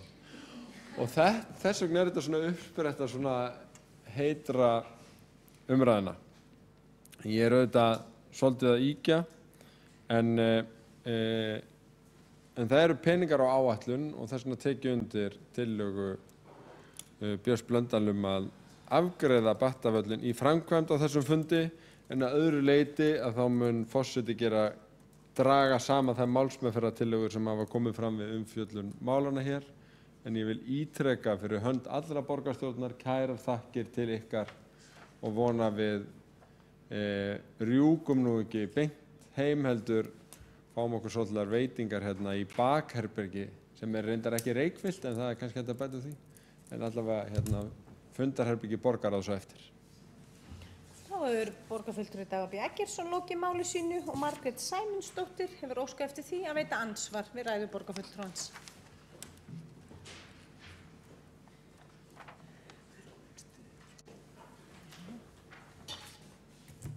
Já, þú sagðir áðan að þú vissir ekki hvort það yrði nógu mikil aðsókn. Ég tala af reynslu. Ég var í félagsmiðstöðvarráðinu mínu og eftir að ég byrjaði í menntaskóla þá kom ég inn í ungmennaráð og Reykjavíkurráð og mér finnst þetta yndislegt. Þetta er ógeðslega gaman og ég vil vera í þessu sem lengst. En það eru aðrir í hverfinu mínu sem vita ekki af þessu. Og þeir eru alltaf að spyrja mig, af hverju getum við ekki bara farið út í félagsmiðstöð og bara heilsa upp á krakkana þar. Þeim langar, það er aðsókn. Í Árbænum, það er í 2013, haustið 2013, þá var svona tilraun með 16+ og þetta var opið eitt kvöld aðra hverja viku frá 8 til 11 og það mættu alveg 30-40 manns á hverju kvöldi. Og með að þetta var ekki auglýst neitt sérstaklega, þá finnst mér þetta mjög góð aðsókn. Og ég veit að það eru krakkar út alla Reykjavíkurborg sem myndu vilja, vera í þessu. Og ég held samt að það verði ekkert að 16+ starfinu fyrir en þetta hættir að vera tilraunastarfsemi og verður svona rótgróið. Fyrir en það verður auglýst, fyrir en það gerist eitthvað. Það hefur ekkert gerst undanfarið og það er ömurlegt. Og ég held líka að ég tali fyrir hönd Reykjavíkurráðsins og segi að við myndum bara gladlega senda inn umsókn fyrir þetta. Já. Þá hefur Margrét Sæmundsdóttir lokið við það að veita andsvars. Þá svarar ansvari borgarfulltrúi Dagur B. Eggertsson. Forseti, mér finnst þú mjög sannfærandi. Ég reyndar á Árbænum eins og þú og bjó í Árseli í nokkur ár. Ég kannski bara alhæfa út frá eigin reynslu en ég held að minn árgangur sem var mjög mikið í Árseli hafi alveg verið komið nóg af því og vilja gera eitthvað annað. En við skulum bara reyna þetta og ég er tilbúinn að beita mig fyrir því að Árbærinn og Ársæl verði eitt af þessum tilraunaverkefnum og við gerum þau sjálfsagt fleiri í öðrum hverfum og bara látum reynsluna skera úr hver eftirspurnin og notum hugmyndaflugið og höfum ykkur með í ráðum. Þá er borgarfulltrúi Daði B. Eggertsson lokið við það að svara andsvari og þá óskar borgarfulltrúi Sóley Tómasdóttir eftir því að gera stutta athugasemd.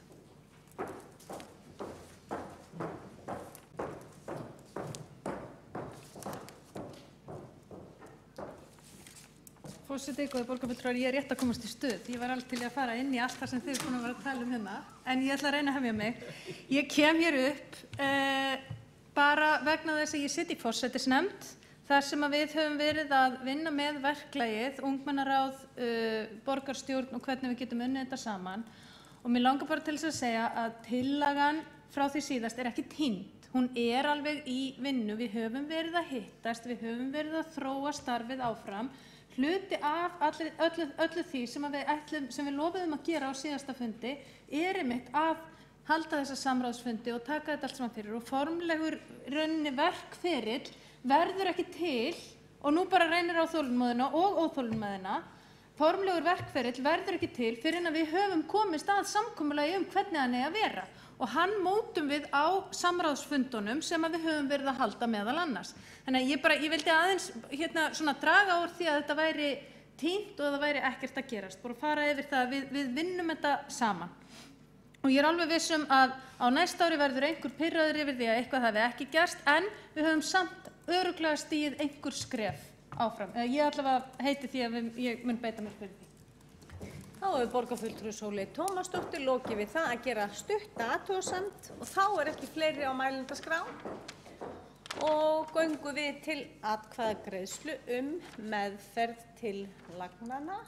Mér sýnist allir vera hér inni sem eiga að vera hér eða hvað.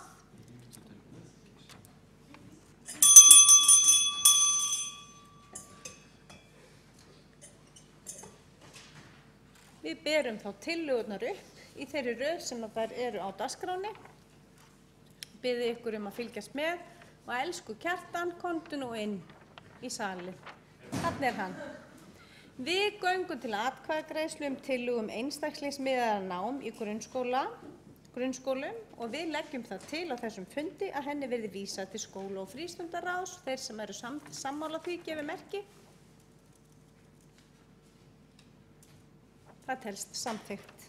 Þá tökum við fyrir tillögu 2 sem er tillaga samræmda einkunnagjöf við lok grunnskóla. Þá er einnig lagt til að vísa henni í skóla- og frístundaráð. Þeir sem eru sammála því gefi merki.